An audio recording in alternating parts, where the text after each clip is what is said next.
Chapter 536. After the fist-shaped hole appeared in the circular iron cage, it was like a big horn. Caesar walked out casually with the bell as if he was taking a stroll in the yard. Eric's pupils contracted slightly. He did not expect the iron cage to trap Caesar, but he did not expect him to break out of it so easily. "I'll show you what I'm really capable of." Eric did not hold back anymore. The veins on his forehead bulged as he swung his hands down. Under the control of the powerful magnetic field, the building began to tremble violently. The layers of reinforced concrete collapsed directly, rushing toward Caesar like a flood. After controlling the metal in the entire building, the building became a weapon for Eric. This was the amazing power of the magnetic field control ability. Boom! Boom! Boom! Caesar was instantly buried by the reinforced concrete of the building. His bright blonde hair and strong body disappeared. The reinforced concrete and rubble on the original site of the building piled up into a small hill. 50 meters away from the training building.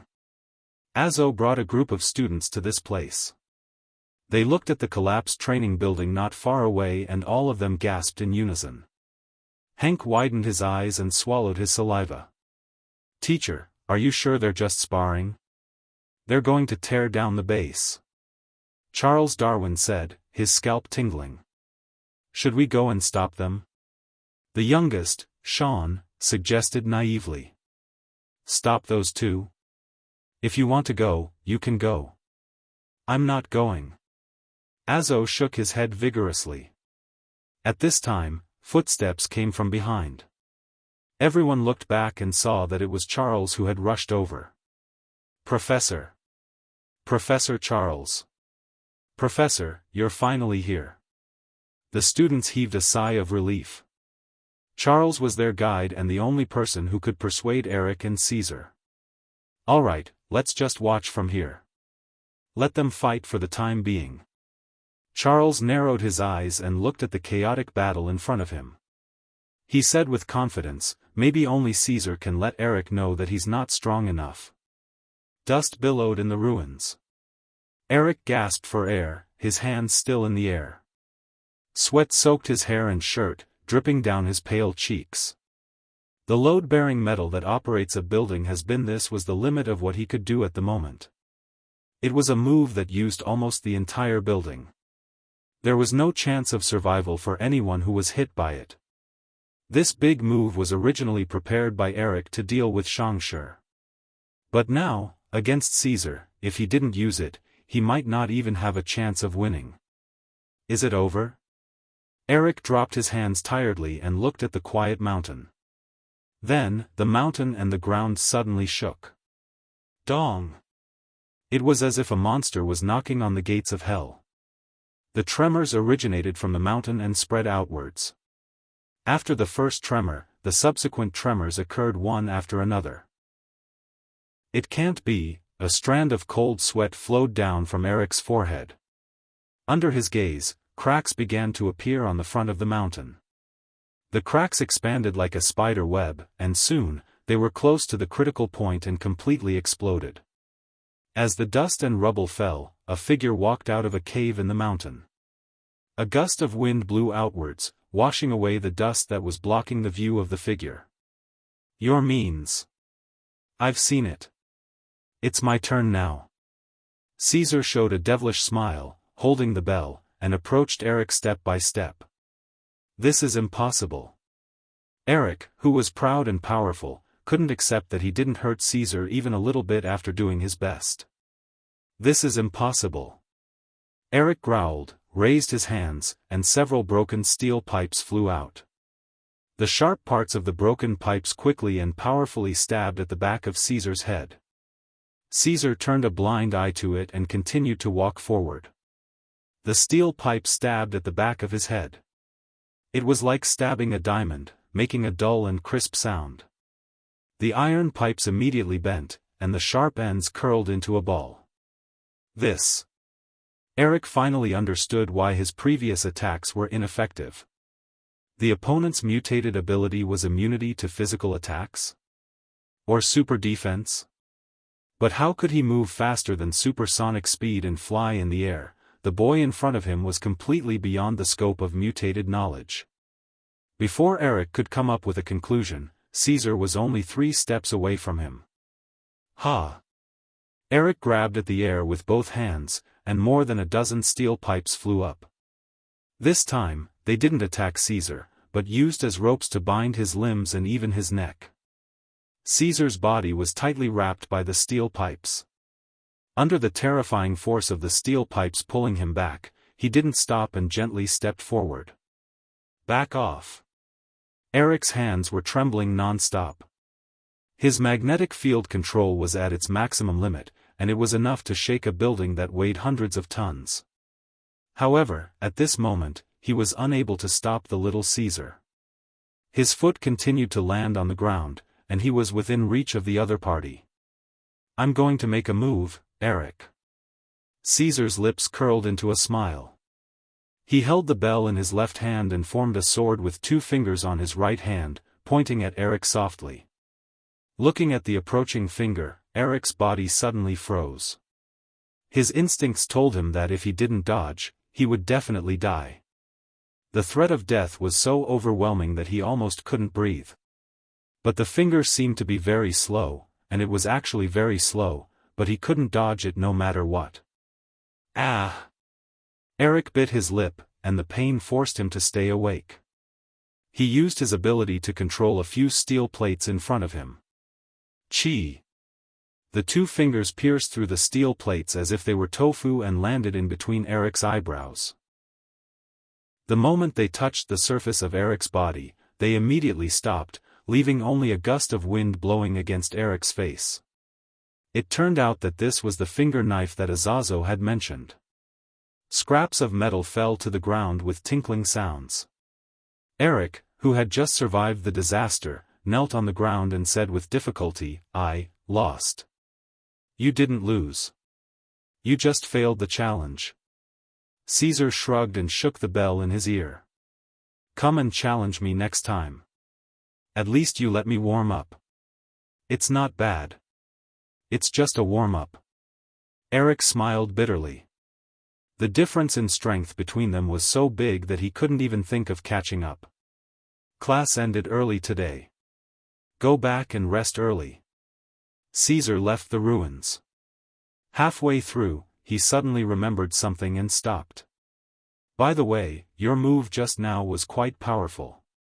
But why do you keep thinking about how to use your ability on a macro level instead of exploring and developing it from a micro level?"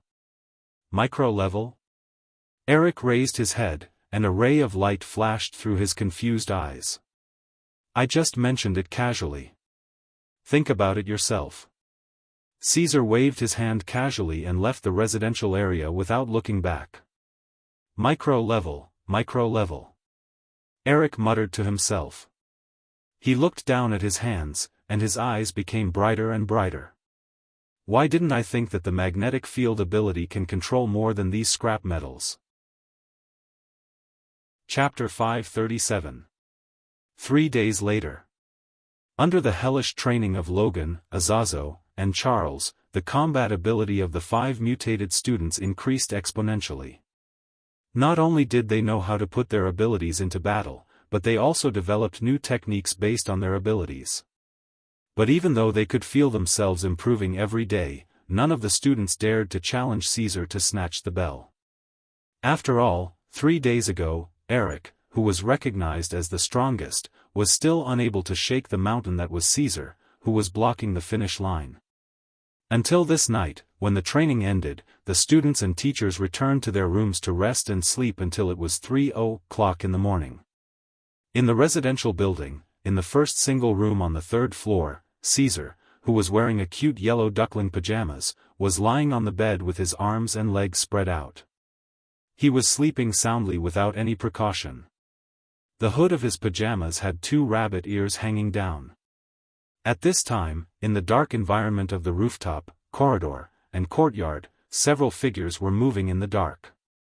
"Siren, report the target situation," Hank, who was the leader on the rooftop of the 5th floor, said calmly into the microphone. "Siren is currently in position. In the courtyard 100 meters away from the residential building, Xiaofan was wearing a training uniform. The artificial wings on his back allowed him to float in the air with the vibration of sound waves. He held a high-precision night vision sniper rifle in both hands and observed Caesar, who was lying on the bed, through the window from a distance of 100 meters. The target is sleeping soundly without any vigilance. Not only is the door not locked, even the curtains are open as usual. Are you sure he's not pretending to sleep? Hank confirmed further. Xiaofan replied with certainty, I'm very sure. With my sensitivity to sound waves, I have super strong hearing.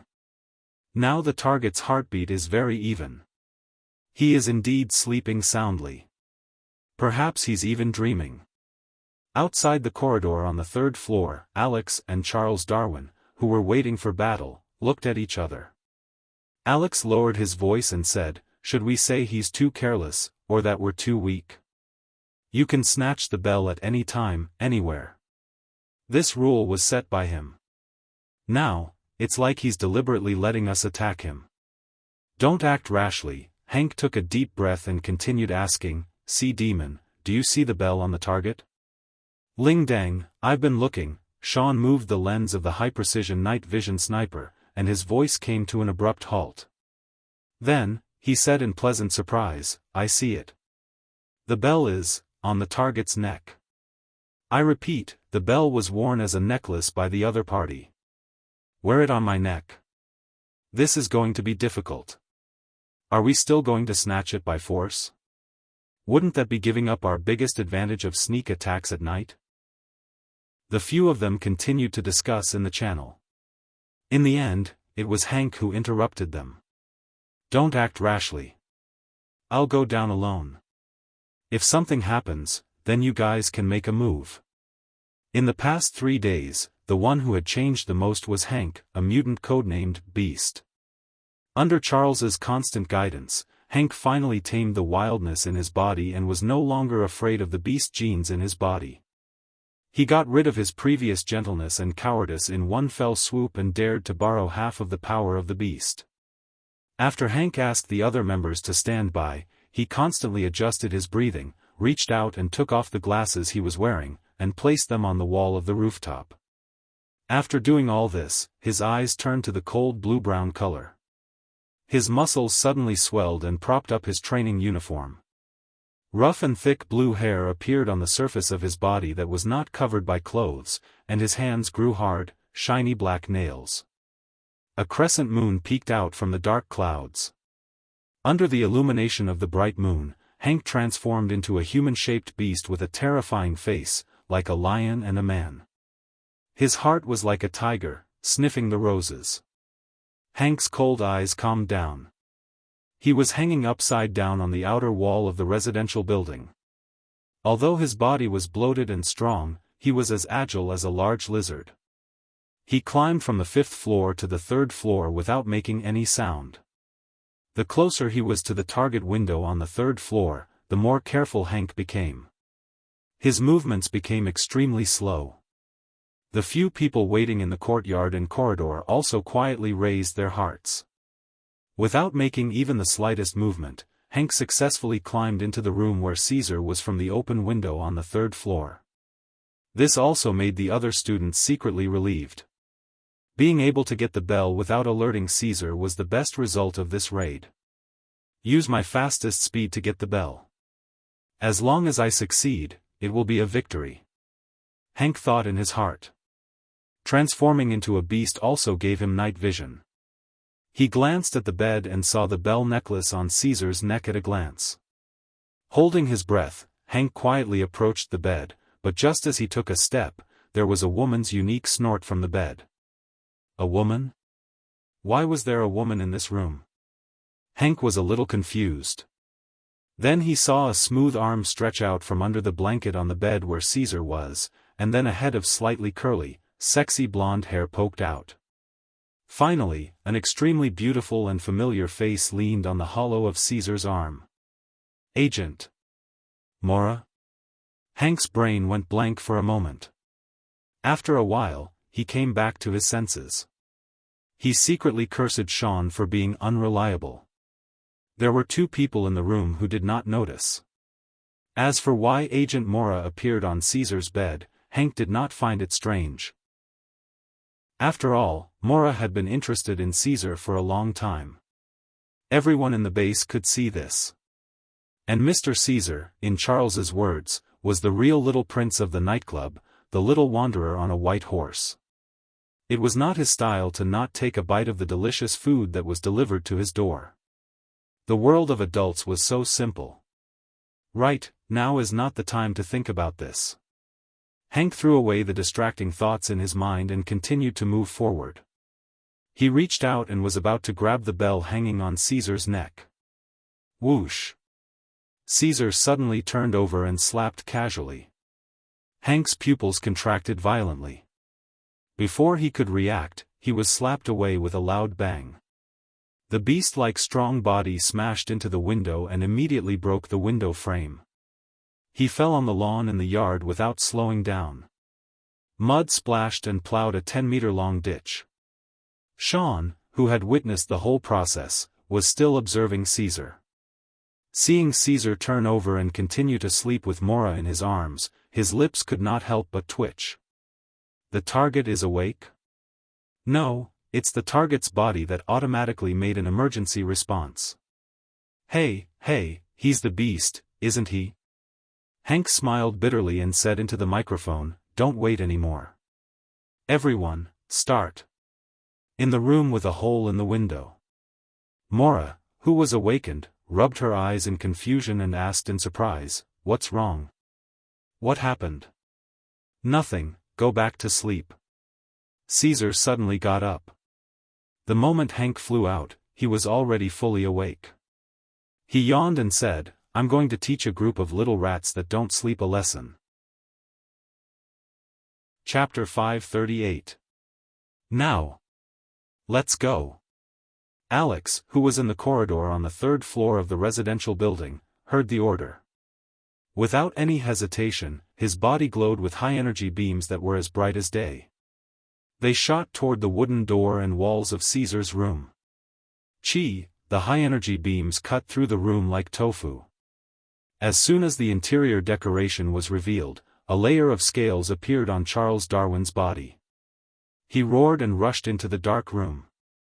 With the help of the naturally adapted genes, his eyes quickly gained night vision. What entered Charles Darwin's vision was Caesar's half-smiling face. "It's over." Charles Darwin trembled.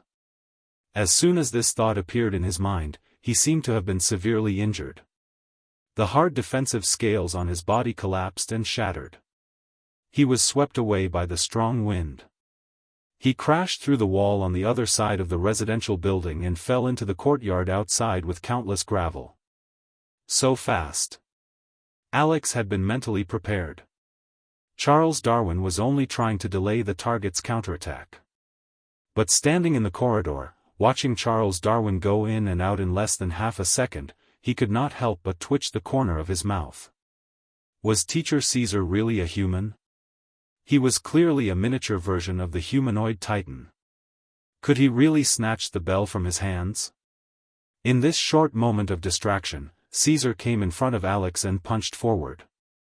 This punch was not as direct as when he punched Charles Darwin. It was just a sonic boom caused by the high-speed punch. It still sent Alex flying far away. After Caesar kicked the 3 people out of the room, Mora, who was lying on the bed, gradually woke up. Her naked body was curled up in the quilt. Her slightly curly blonde hair was draped over her smooth shoulders, and her face was flushed. Now, everyone in the base knew that she had sneaked into Caesar's room. "I don't care about the time of the class. I've done my job as a teacher." Caesar sighed softly and walked out of the room. The bell on his neck swung, making a series of crisp sounds in the night. In a room somewhere in the base. Charles, who was still sleeping soundly on the bed, was awakened from his sleep by the shaking of the building like an earthquake after the raid began. When he put on his slippers and opened the door, he saw that Azazo and Logan had also woken up. "It's over, it's over." Azo leaned against the railing of the corridor and sighed. If young master finds out that I was the one who suggested that they launch a sneak attack at night, I'll be finished. Logan took out a cigar and lit it with a lighter. He took a deep puff and exhaled a cloud of white smoke. There's no problem with your night attack proposal.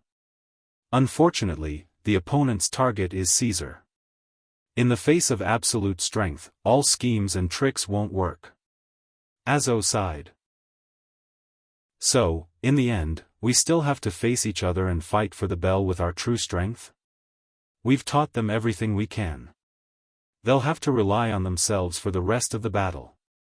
Logan was expressionless, but his eyes were filled with anticipation. Outside the residential building.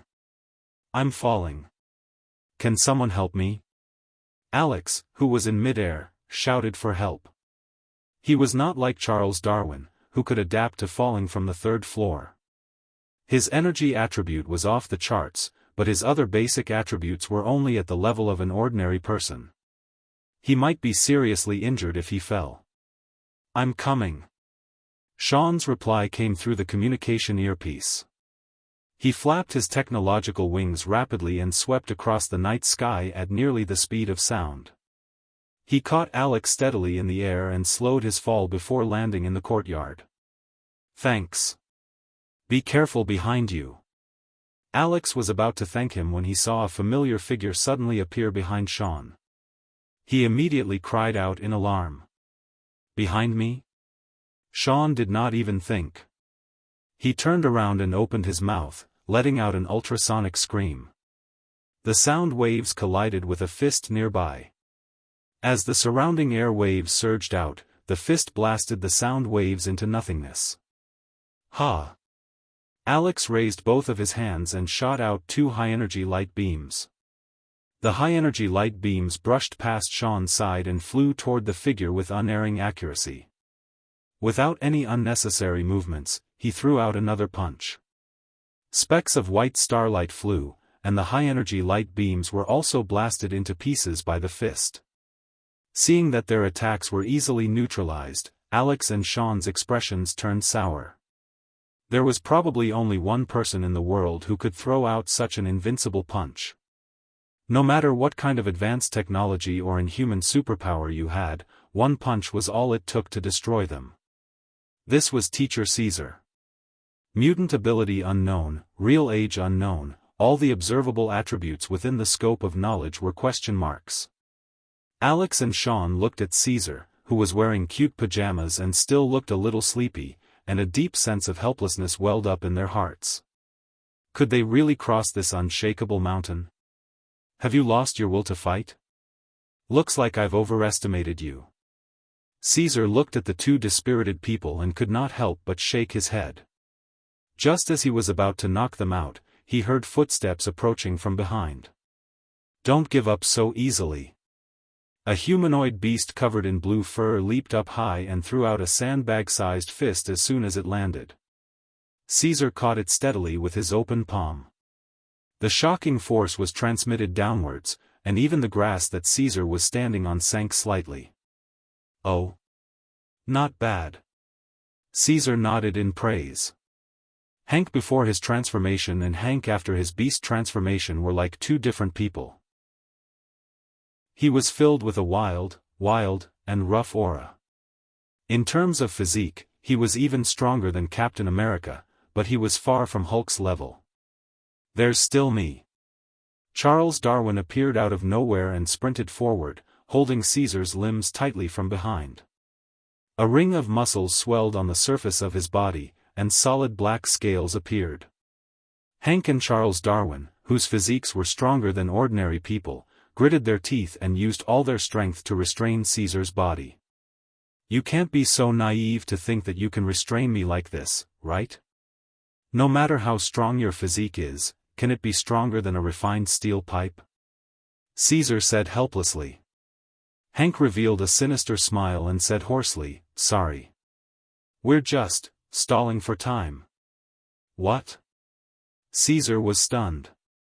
He felt something strange above his head and looked up. He did not know when, but Sean was floating 20 meters in the air. He looked forward again. Sean, who was standing beside Alex, had a strange smile on his face. With a change of body, he returned to Rui Wen's original appearance. When did he change? Beautifully done. Caesar praised in his heart. Sean, who had been waiting in the air for a long time, finally shouted the strongest ultrasonic attack. The ultrasonic attack covered Hank and Charles Darwin. Even so, they had no intention of letting go. Under the pressure of the ultrasonic attack, even the strong Caesar's movements were greatly affected. Take this. Alex pushed with both hands and shot out a high-energy beam. The beam did not enter the ultrasonic range and went straight for the silver chain hanging on Caesar's neck. From the beginning until now, their target had only been the bells. Crack. Under the combined efforts of the 5 mutant students, the silver chain on Caesar's neck was cut by the beam, and the 3 bells fell to the ground. That was the dawn of victory. Chapter 539. Ding-ling, the 3 bells that fell from Caesar's neck had yet to fall to the ground, but they were still ringing in the air. Sean, who was still suppressing Caesar with his ultrasonic waves, Hank and Charles Darwin, who were using brute force to restrain Caesar, and Alex and Rui Wen, who were a few meters away. At this moment, the 5 mutated students only had the 3 falling silver bells in their eyes. Ignoring the overbearing aftershock of the ultrasonic waves, everyone rushed toward Caesar almost at the same time. Their hands surrounded the bell in an encirclement. Just as the student was about to get the bell, Caesar's eyes turned serious. His casual and lazy gentleness was gone. An indescribably strong aura, as if it was solid, stagnated the air and spread out inch by inch from his tall body. He didn't say anything. Instead, he clenched his left fist and punched out. The air exploded layer by layer. The 5 students who approached Caesar felt their hair stand on end. All their movements stopped abruptly. Their bodies and minds felt like they had fallen into a freezer.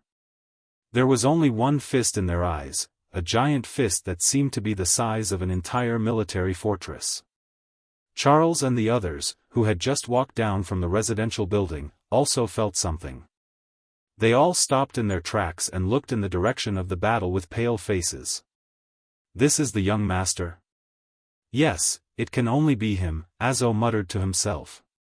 He didn't dare to take another step forward. It was as if there was a death zone in front of him. This is too exaggerated. Logan bit the cigar tightly and shook off the ashes. He said with a shocked expression, even from 50 meters away, I can feel the huge threat coming from there. My body began to tremble involuntarily. In World War I and World War II, I have never seen a mutated human of this level. If there was, perhaps the current state of the country would have undergone an earth-shattering change. Charles didn't know what to say. He could only sigh. This is Caesar in a serious state.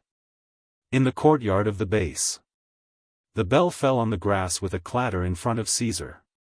However, no one could reach out to pick it up. The 5 students all fell beside Caesar. Their bodies couldn't stop trembling as they stared blankly at the sky.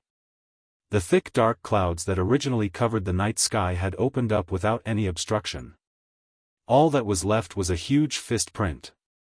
The white cold moonlight shone down gently. Perhaps there really was a God in this world, and that God was standing in front of them harmlessly. Other than this thought of reverence in the hearts of the 5 students, fear was deeply rooted in their bones. They would never forget the scene tonight for the rest of their lives. That was an invincible punch. Sorry. The seriousness in Caesar's eyes disappeared, and he became sloppy again. He bent down to pick up the bell and scratched his head helplessly. I was too serious. Do you want to continue? Continue? How to continue? The 5 students were speechless. Tonight was the closest they had ever been to success, but even their battle strategy had failed. Don't be depressed. At most, I won't fight back. Caesar smiled and looked down at his left hand. His smile suddenly froze. Hey! Why are there only two? Where's the other one? Surprisingly, there were only two bells in his palm. The other one had disappeared without a trace. The 5 mutated students looked at each other, but none of them had succeeded. They were also confused about what was going on. Besides you, is there anyone else who participated in the battle? I was too careless. Caesar turned around and looked behind him.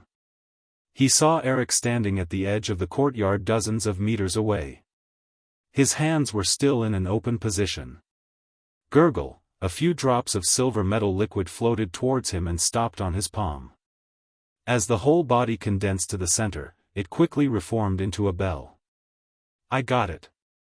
Eric held the restored bell tightly and looked at Caesar. He said sincerely, "Thank you. I didn't help you with anything. It was you who expanded the microscopic direction of magnetic field control." Caesar shrugged his shoulders and glanced at the 5 students lying on the ground. Under their expectant gazes, he announced, "Well, I'll consider you to have passed. The training is over. You have graduated." Hearing Caesar's words, the 5 students breathed a sigh of relief and laid down on the ground with their tired bodies. Eric also showed a rare smile of relief. He looked to the side and saw Charles and the other 2 approaching. "Since the training is over, Charles, we can go find Shang's group. I found Shang's location yesterday." Charles took out a map from his pocket and said, "Rest well tonight. We will depart at noon tomorrow. It's time to launch a full-scale counterattack." The next day, noon. Charles, Eric, Mora, and the 5 mutated students boarded an ultra-modern fighter jet and headed to the location of the Hellfire Club. Caesar, Azazo, and Logan stayed in the base residence. They were either tired of fighting or didn't want to intervene in this mutated human war. "Young master, do we really not need to follow them?" Azazo asked Caesar, who was lying on the lawn chair, as he watched the fighter jet disappear into the clouds. "There's no need. We have taught them everything we can. The rest of the battle will be left to them.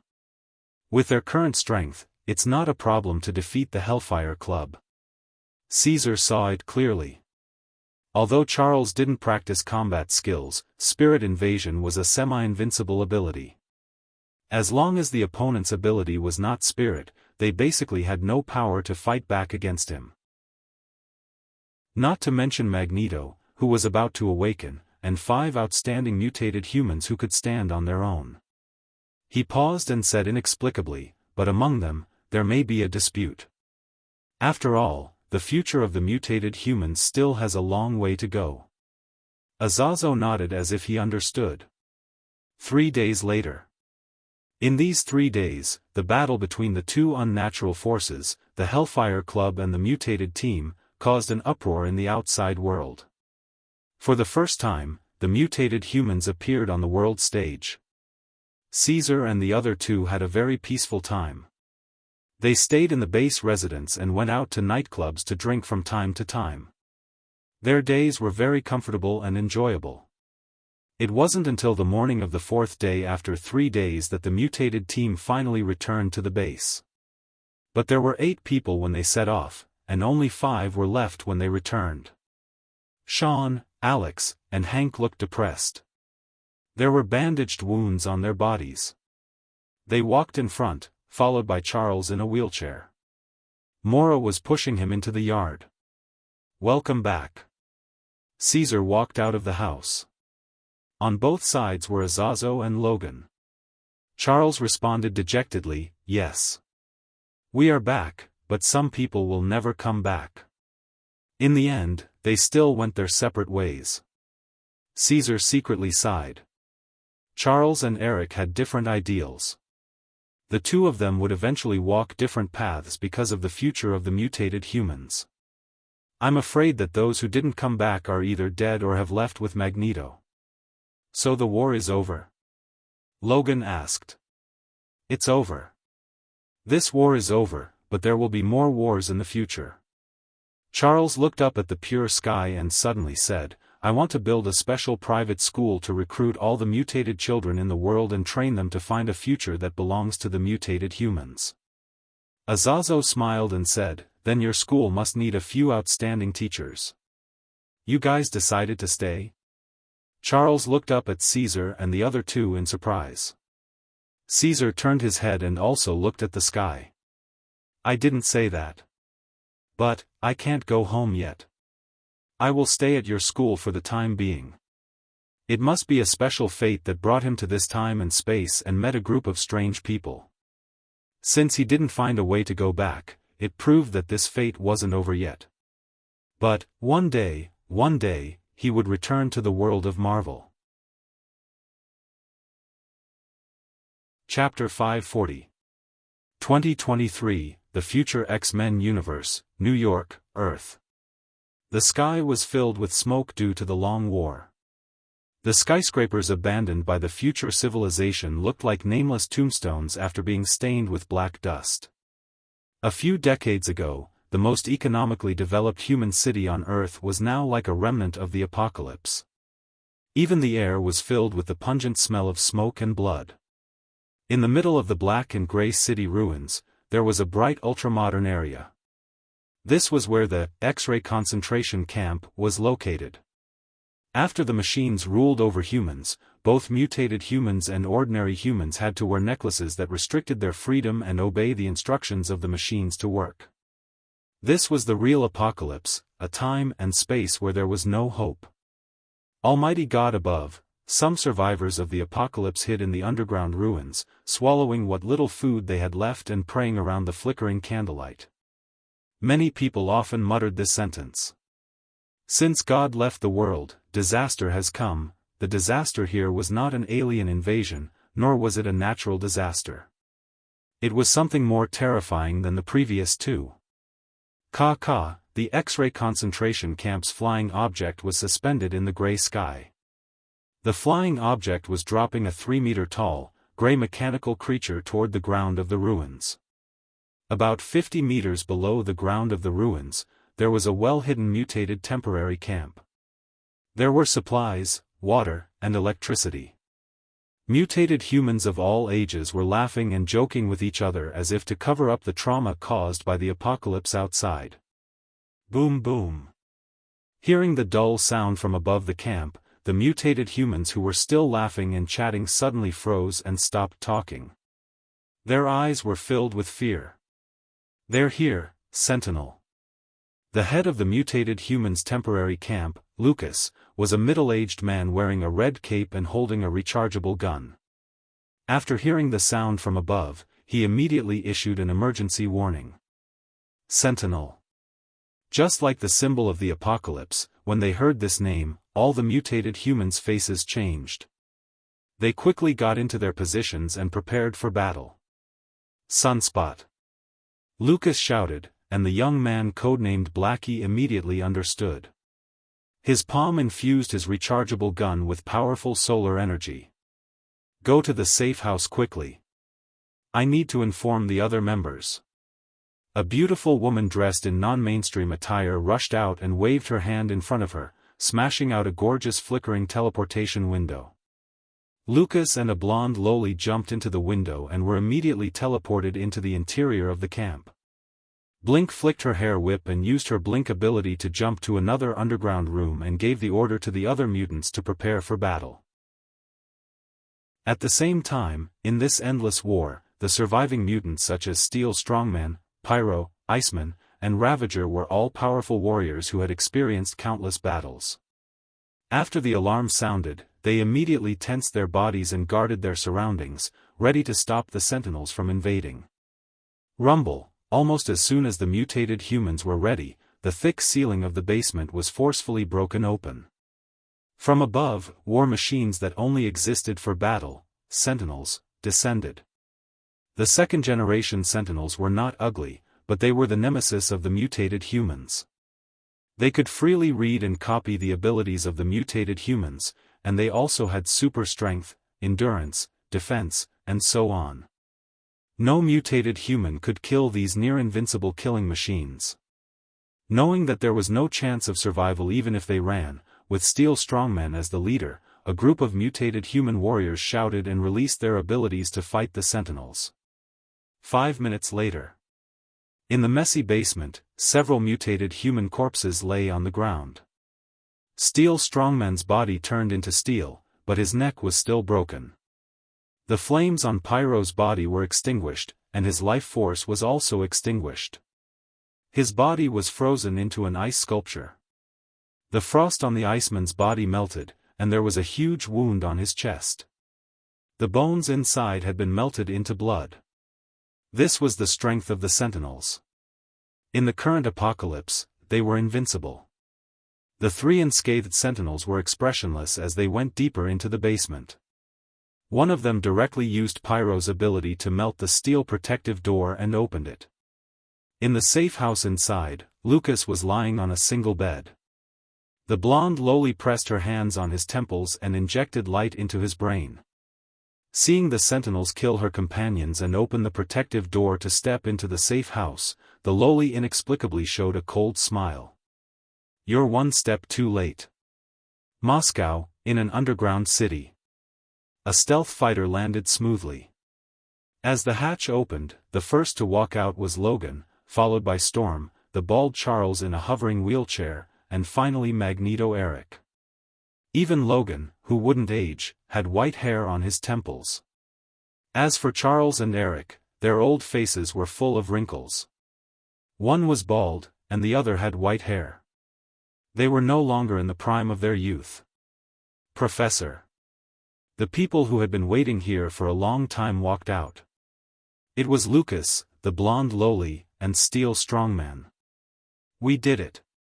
Lucas walked towards Charles and the others and said in a deep voice, "Through Shadowcat's ability, although our team was attacked by the Sentinels many times, as long as Shadowcat sent me back to 3 days ago in time, I could move the camp in advance and avoid the encirclement of the Sentinels." "You mean back to the past? That girl can send people back to the past?" Charles narrowed his eyes in surprise and looked at the blonde lowly who followed Lucas. Shadowcat quickly explained, "It's not an ordinary return to the past. I can only let a person's consciousness return to a few days ago. It's still their own body. That's enough. The world is hopeless now, but if you can go back to the past." Eric looked at Charles meaningfully. "I know what you're thinking." Charles nodded and recalled, this apocalyptic conflict started 50 years ago, in 1973. There was a scientist named Bolivar Trask. He created the blueprint of the first generation of Sentinels by studying the mutant genes. He wanted to eliminate all the mutants in the world, but the proposal was rejected by the government. Eric continued his words and sighed, but because Ruiwen shot Trask, the government realized the danger of the mutants. They caught Ruiwen and successfully created the first generation of Sentinels through the copied mutant genes in her body. Lucas understood the meaning of the two elders and quickly said, "You want to send people back to 50 years ago to stop everything from happening? That's impossible." Shadowcat shook her head and said, "Sending a person back to 3 days ago is already the limit of what the brain can bear. Even if the professor has the smartest brain in the world, he can't go back to 1 year ago, let alone 50 years ago." Logan, who had been silent, suddenly said, "What if that person's brain can infinitely heal itself?" Everyone was silent. But in theory, this was definitely the dawn of the end of the world. Shadowcat looked at the others in confusion and didn't understand. "Why do you believe that going back 50 years can reverse everything? Historical facts are difficult to change. Once there's a mistake, there will be no return." Charles and Eric looked at each other. Their turbid eyes were filled with reminiscence. Then, they said in unison, "Because 50 years ago, this world had a god, an invincible god. God once flew in the sky and left a legend. Unfortunately, God later left this world and the end of the world came." Chapter 541. In the dungeon base. Logan slowly laid on a single bed and suddenly stood up. Even though he had experienced hundreds of battles, he was carrying all the hopes of the future world. He could not help but feel a little nervous. What do I need to do when I go back? It's very simple. Charles adjusted the wheelchair forward and said, "Find Rui Wen and stop her from killing Bolivar Trask. Don't let her fall into the hands of others." "Where will she be?" Logan continued to ask. "It's very complicated to say. When we were young, we did too many wrong things. At that time, Rui Wen obeyed my orders, and I let her walk on a path full of danger." Eric looked at Logan and said in a deep voice, "You need the help of the young me and Charles. If possible, it's best to find Teacher Caesar." When they heard the name, Caesar, almost all of them had nostalgia on their faces. Only the young Shadowcat had a confused look on her face. She mumbled the name softly, as if it contained some kind of magical power. Lucas said with emotion, "I also saw him when I was young. His figure flying across the sky is still deeply imprinted in my mind." "Who is he?" Shadowcat finally could not help but ask. Lucas rubbed Shadowcat's small head and explained, "He is an extraordinary person who is not recorded in history. He is just a passerby in this world.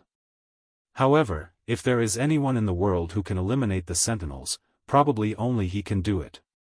Charles and the others did not refute. They seemed to agree that the person was powerful.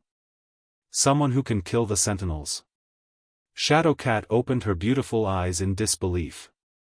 She did not even dare to think about it. The second-generation Sentinels were invincible and immortal. Otherwise, they would not have forced humans into the current desperate situation. "To be honest, I don't really want to see that man. If I get close to him, my body will surge with a sense of powerlessness." Logan sighed and lay on the single bed again. "Logan.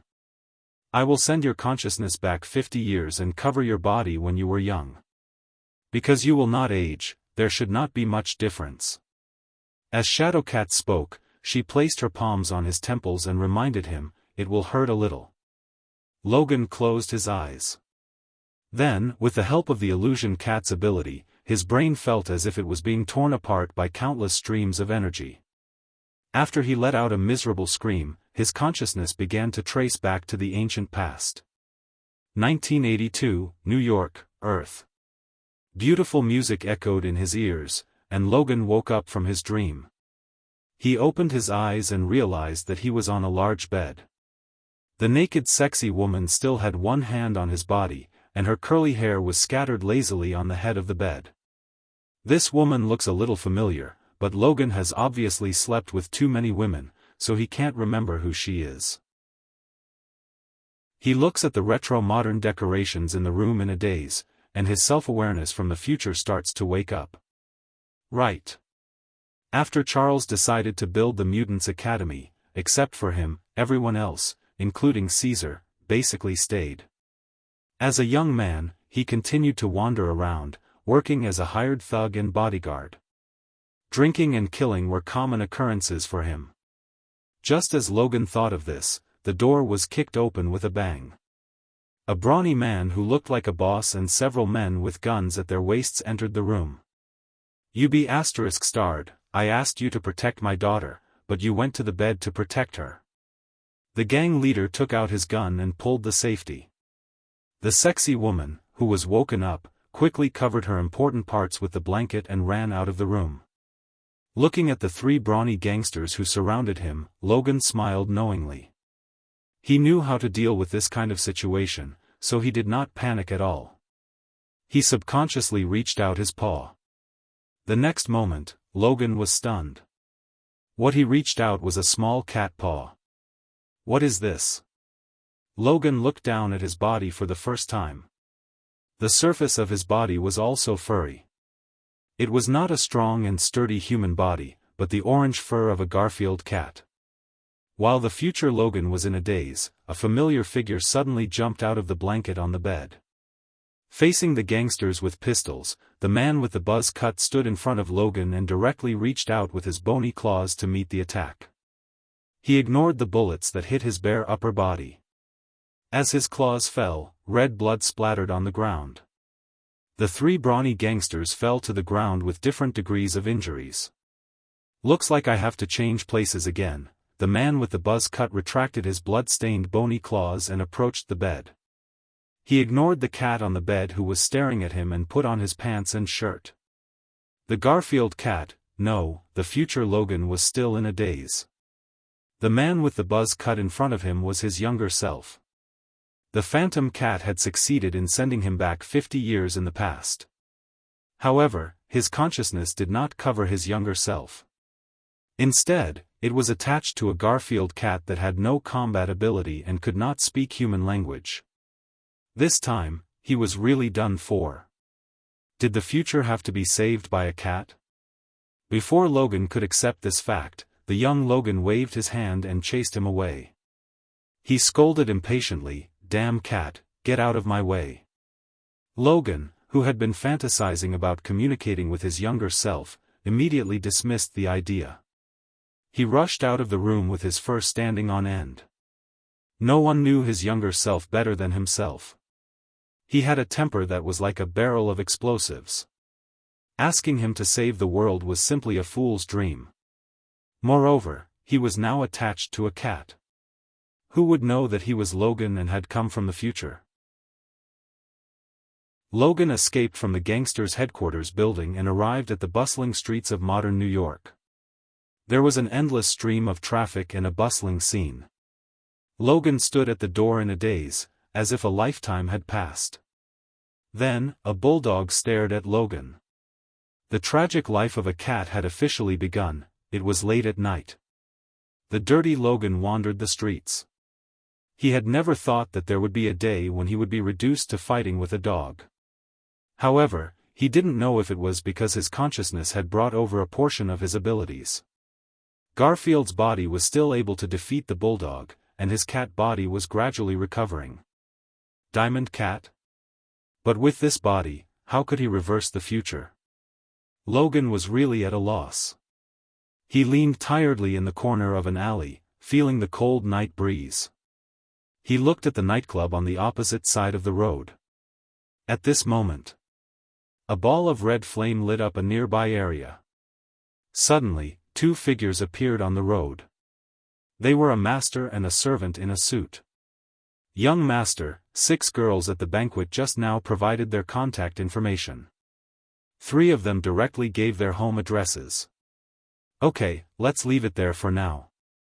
The blonde boy and the red-haired man chatted and laughed as they walked towards the nightclub.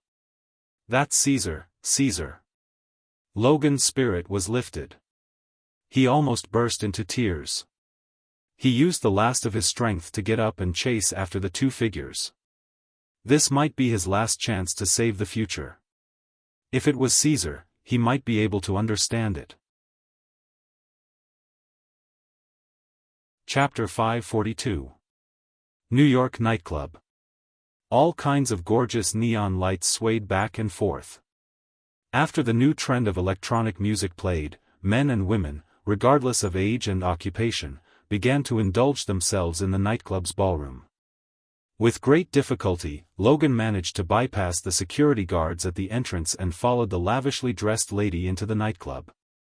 In the bustling and noisy environment, he carefully avoided the crowd and tried his best to stick close to the walls and wooden frames as he walked, looking for the master and servant who were here for entertainment. Leaping onto a wine cabinet, Logan looked down and quickly locked onto his target. In a relatively quiet seat, Caesar was sitting there with his legs crossed and drinking. Azo was standing beside him like a bodyguard. At this time, Azo's hair was slightly white. After years of precipitation, he looked much more mature and stable. He wore a black tuxedo and hid the tail behind him.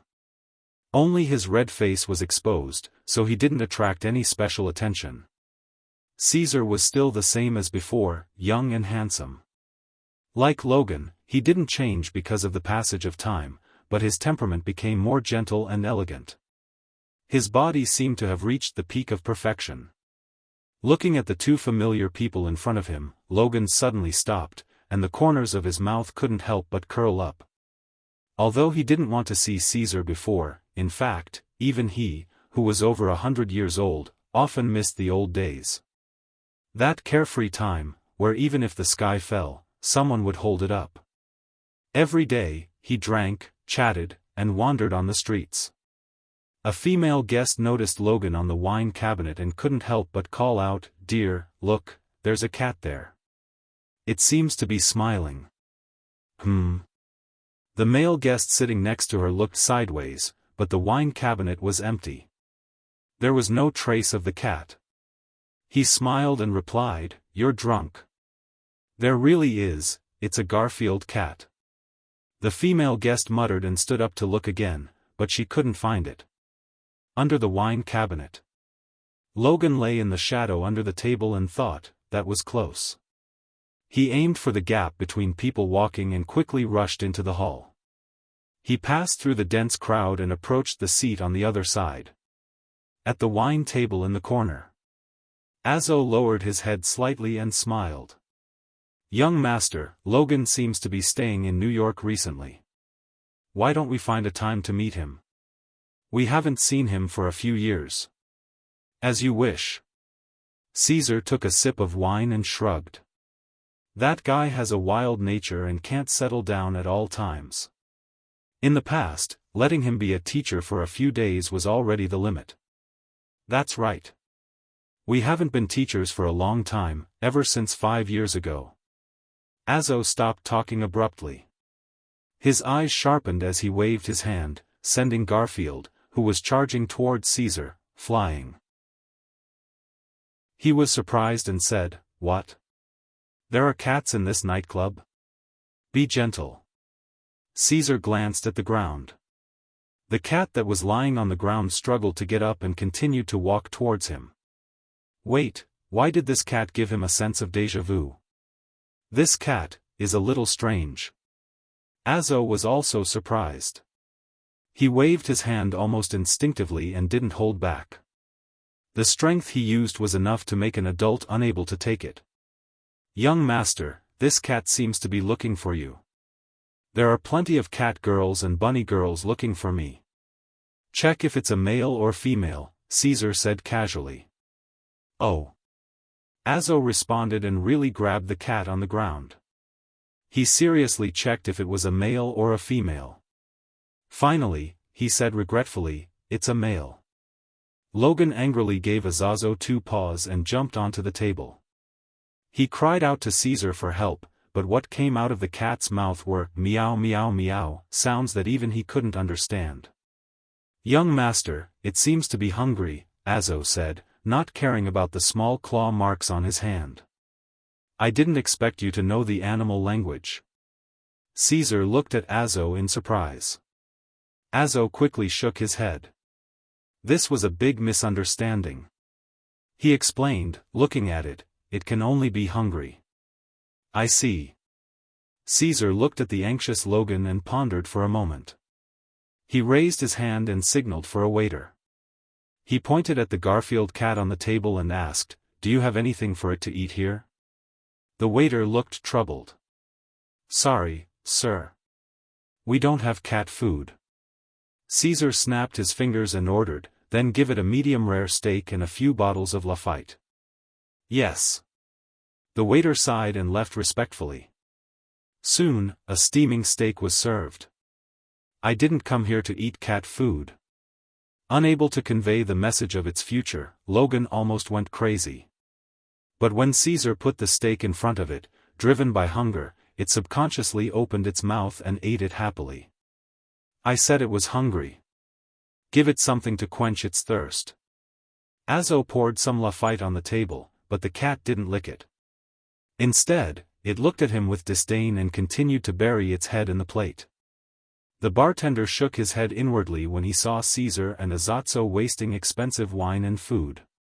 The world of the rich was just so dull and boring. Logan ate the steak while it stretched out its paw and climbed up on the table. Soon, a neat X was carved on the wooden table. Azo muttered, "What does it mean? Another one? This cat seems to understand human nature. Its paw is not bad." Caesar was still drinking by himself. Obviously, his attention was not on this side.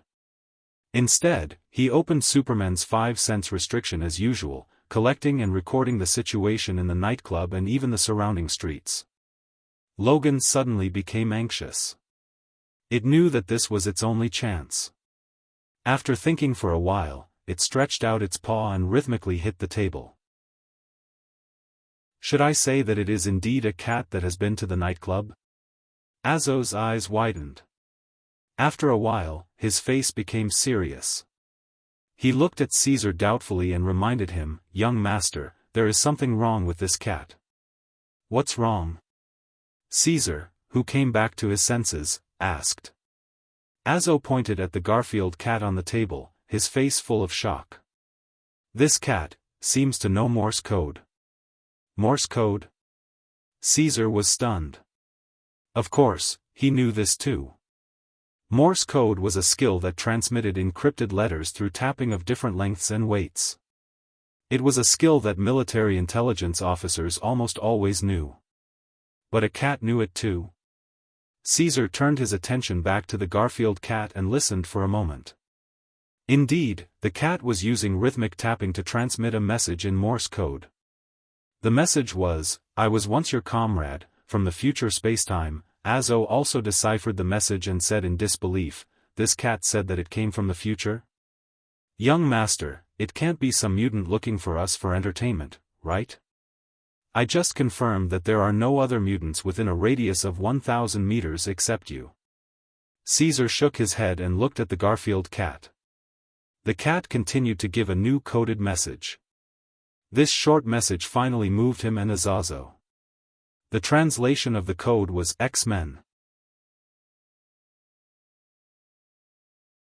Chapter 543. New York, the former site of the CIA's research base, now a special youth training academy. Inside the iron gate and railings entwined with roses and vines, there was a green lawn, a fountain, and a classical Western-style teaching building. Although it was summer vacation, it was still a bit too deserted for a school. Not a single person could be seen. The front door of the teaching building was closed. Dead leaves fell on the steps as if it had been abandoned for a long time. No one came to visit or disturb them. Today was an exception. 2 people and a cat were teleported into the yard with the flames. "Azazo, how long have we been away from the school?" The leading blonde youth looked up at the teaching building and asked softly. The red-faced middle-aged man with Garfield on his shoulder thought for a moment and quickly responded, "Young master, you and I haven't been here for 5 years and 1 month. It's been 5 years so soon. It's still the same as before, but things have changed. Let's go in and have a look." Caesar walked directly to the closed front door of the teaching building.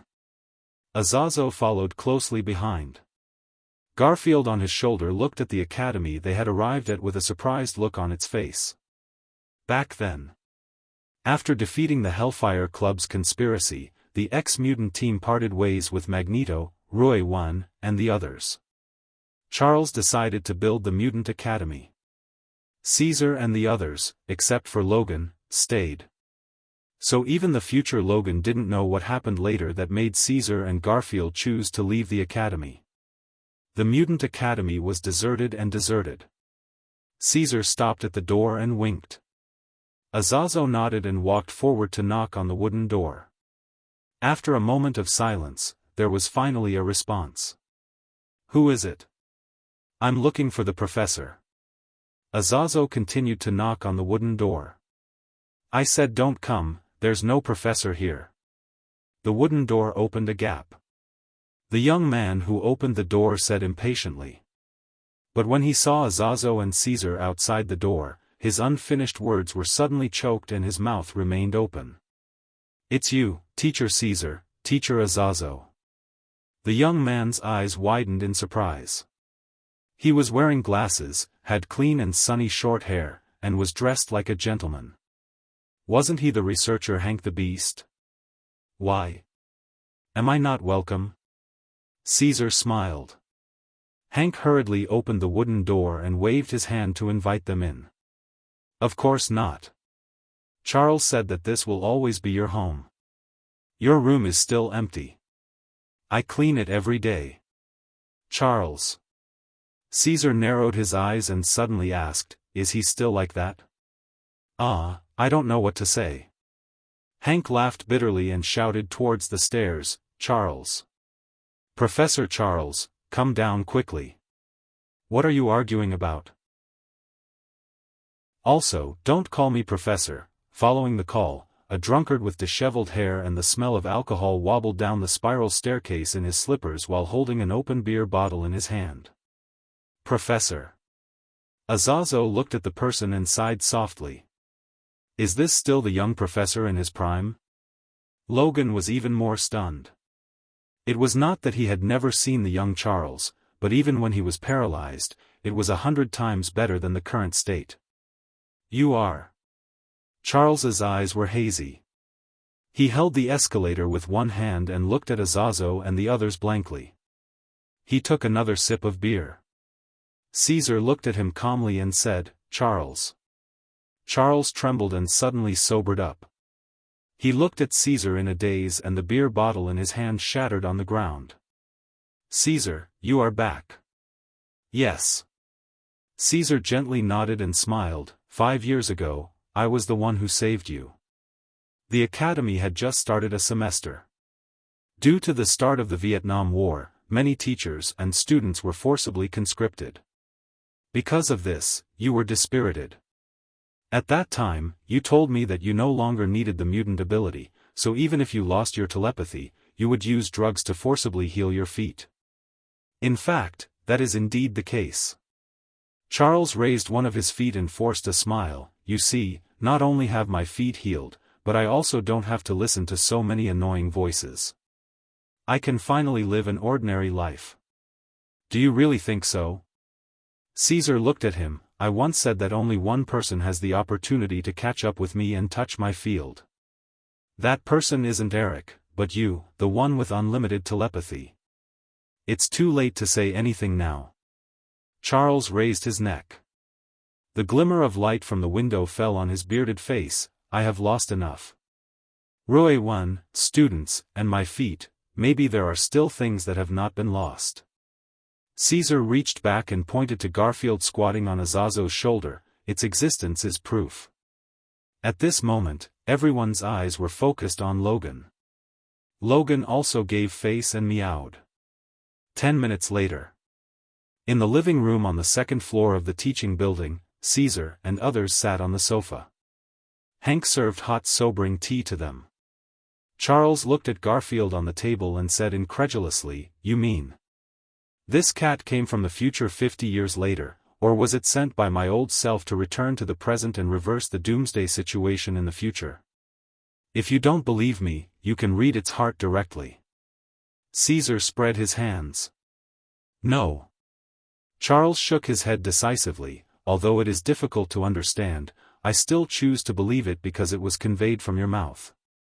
What's more, I have lost my ability now. So, Ruiwan will be captured by the government and used as an experimental subject? Hank couldn't help but ask. According to the future it said, it is indeed so, Azazo responded with certainty. Ruiwan. Charles clenched his fists. Probably the only thing that he cared about now was Ruiwan, who betrayed and left. Then what should I do? Caesar, if you make a move. Sorry. Caesar understood what Charles meant and smiled. I will still watch from the sidelines. If possible, he didn't even want to interfere with everything in this world. This is a headache. Charles hugged his head with both hands and then saw Garfield, who stretched out his paws and kept hitting the table. This is Morse code? Hank quickly saw the oddity and couldn't hide his surprise. He translated, we need to find a helper, the man who can control the magnetic field. Charles rubbed his temples and said, you mean Eric? Unfortunately, I can't cooperate with him again. Moreover, that guy is now imprisoned in the underground prison of the most heavily guarded 5-star building in the United States. Unless Azazo uses his ability. Azazo hurriedly waved his hand and said in a deep voice, "If young master doesn't let me do it, I won't dare to do it. You two teachers are just here to watch the fun. It's the end of the world. Although it's only in the future." Hank was speechless. Caesar scratched his head and said, "At least the current situation is not something you can't control.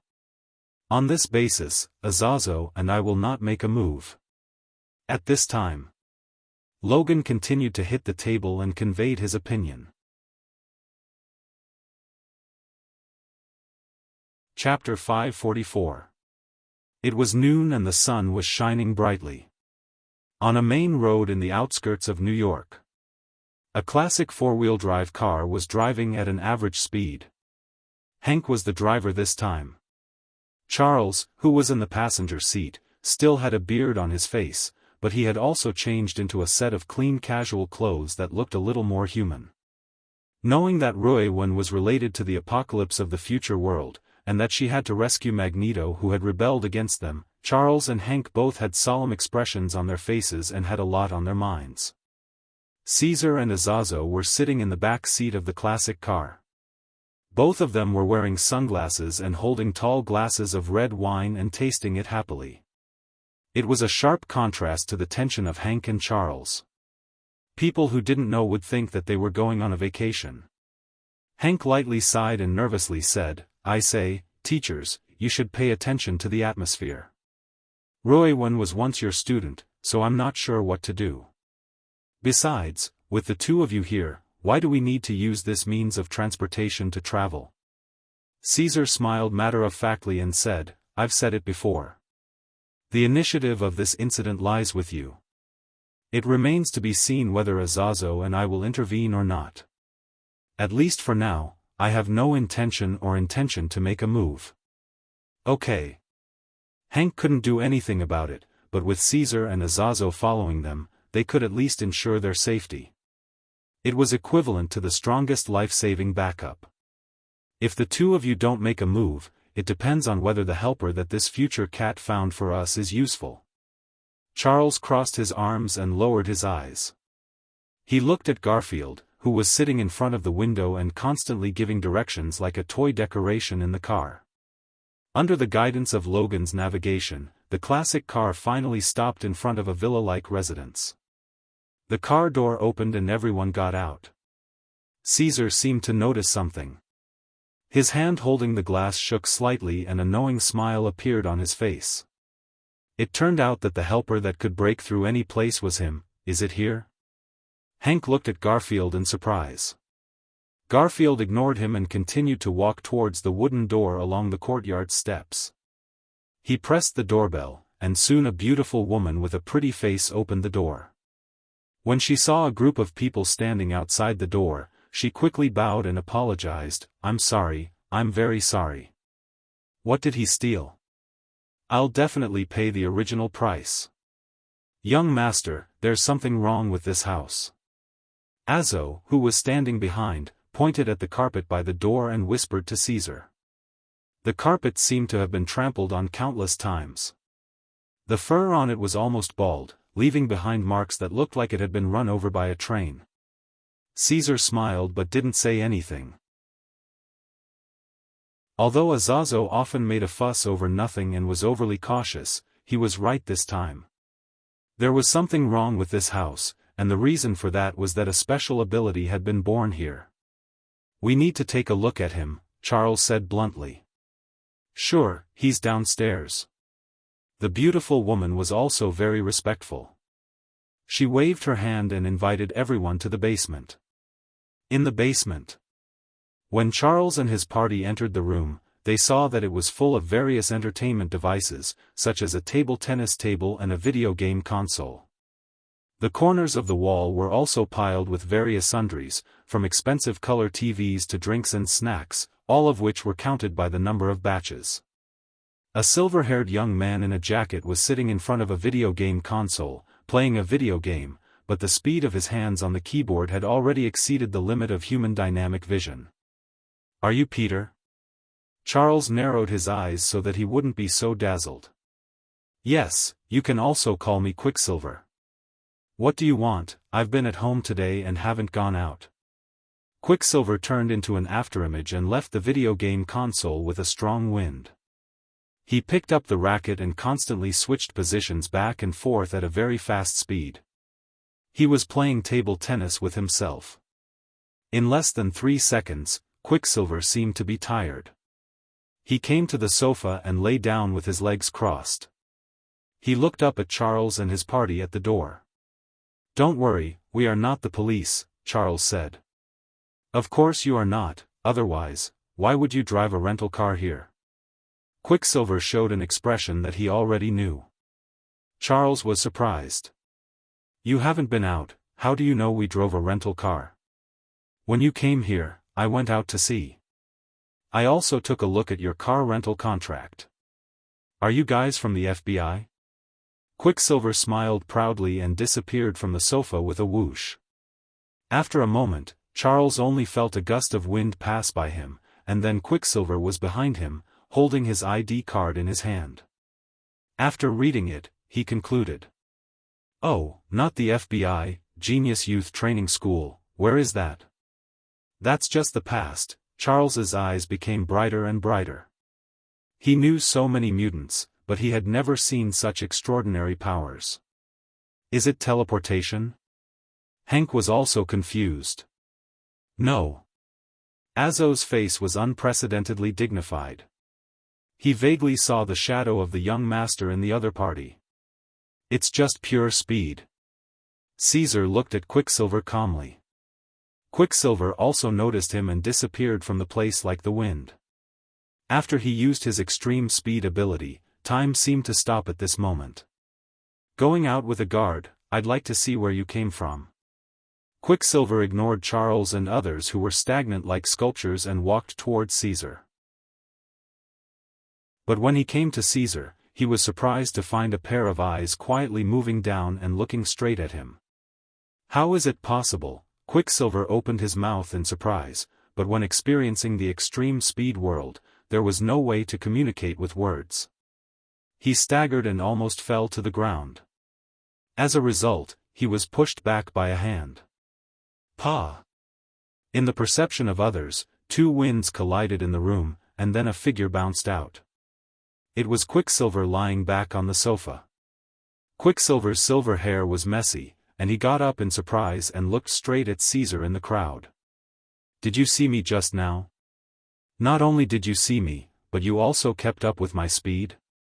You walked so slowly, of course I could see you." Caesar shrugged. The others looked at each other and didn't know what to say. Slow? They didn't know what happened just now. Their eyes and senses couldn't keep up even a little bit. "You." Quicksilver swallowed a mouthful of saliva. "You're not my dad, are you?" "No, you're so young, maybe you're my brother." "Boy, pay attention to your words." Azo looked at Quicksilver resentfully. Just now, even with his teleportation ability, he couldn't stop Quicksilver from approaching Caesar. "Okay, Quicksilver boy." Charles interrupted them and went straight to the point. "I need your help. I want you to sneak into a heavily guarded place and rescue a person." "Okay, no problem." Quicksilver agreed very simply. "You have no conditions?" Charles asked strangely. "Yes." Quicksilver pointed to Caesar and said excitedly, "I want to compete with him to see who runs faster." Chapter 545. Quicksilver and Caesar still had a private race. There were no referees and no witnesses, so only the 2 of them knew who won and who lost. The 2 of them went out at noon and came back at dusk. Caesar was still as free and easy as ever, as if nothing could arouse his interest. Quicksilver's face was gloomy, his silver hair was waxed high, and the new shoes he had specially put on when he went out were broken. Caesar and Quicksilver didn't take the initiative to mention it, and Charles and others didn't ask questions, as if they had collective amnesia and forgot about the race. Although they also wanted to know who eventually won the title of the fastest in the world. Many years later, Quicksilver was drunk and said, "If you want to compete with someone in a race, you must add a restriction: no flying. Can you understand the feeling of others flying in the sky while you face the sunset and run like a dog on the ground? Anyway, Quicksilver promised to help Charles and others go to the underground prison of the 5-star building to rescue Eric. On the other side. Cairo, Egypt. In an ancient town located in the Golden Desert, a woman dressed in the local clothes was hurriedly walking among the pedestrians. She covered most of her face with a veil, only a pair of beautiful eyes were exposed. If Caesar saw her, he would recognize her as one of his former partners, Mora. Mora's eyes scanned around. According to the information, she came to the back of a busy city, where there was a well-hidden dilapidated residence. Sneaking in here, Mora saw that someone was guarding. She immediately touched the wall and used a set of neat fighting skills to knock the male Egyptian to the ground. Taking off the veil that affected her breathing, Mora searched the residence and soon found a staircase leading to the basement. It was said to be a basement, but in fact, there was no bottom 20 meters all the way down. The lower the steps, the more primitive, and the walls on both sides seemed to be the remains of a huge building that collapsed. There may have been more great and famous pyramids in Egypt in the past, but some have long since collapsed and disappeared for unknown reasons. Mora suddenly remembered that a colleague had mentioned it before. She used to think it was a fallacy until now. The further down he went, the less light there was. Feeling uneasy, Mora continued to walk for 10 meters.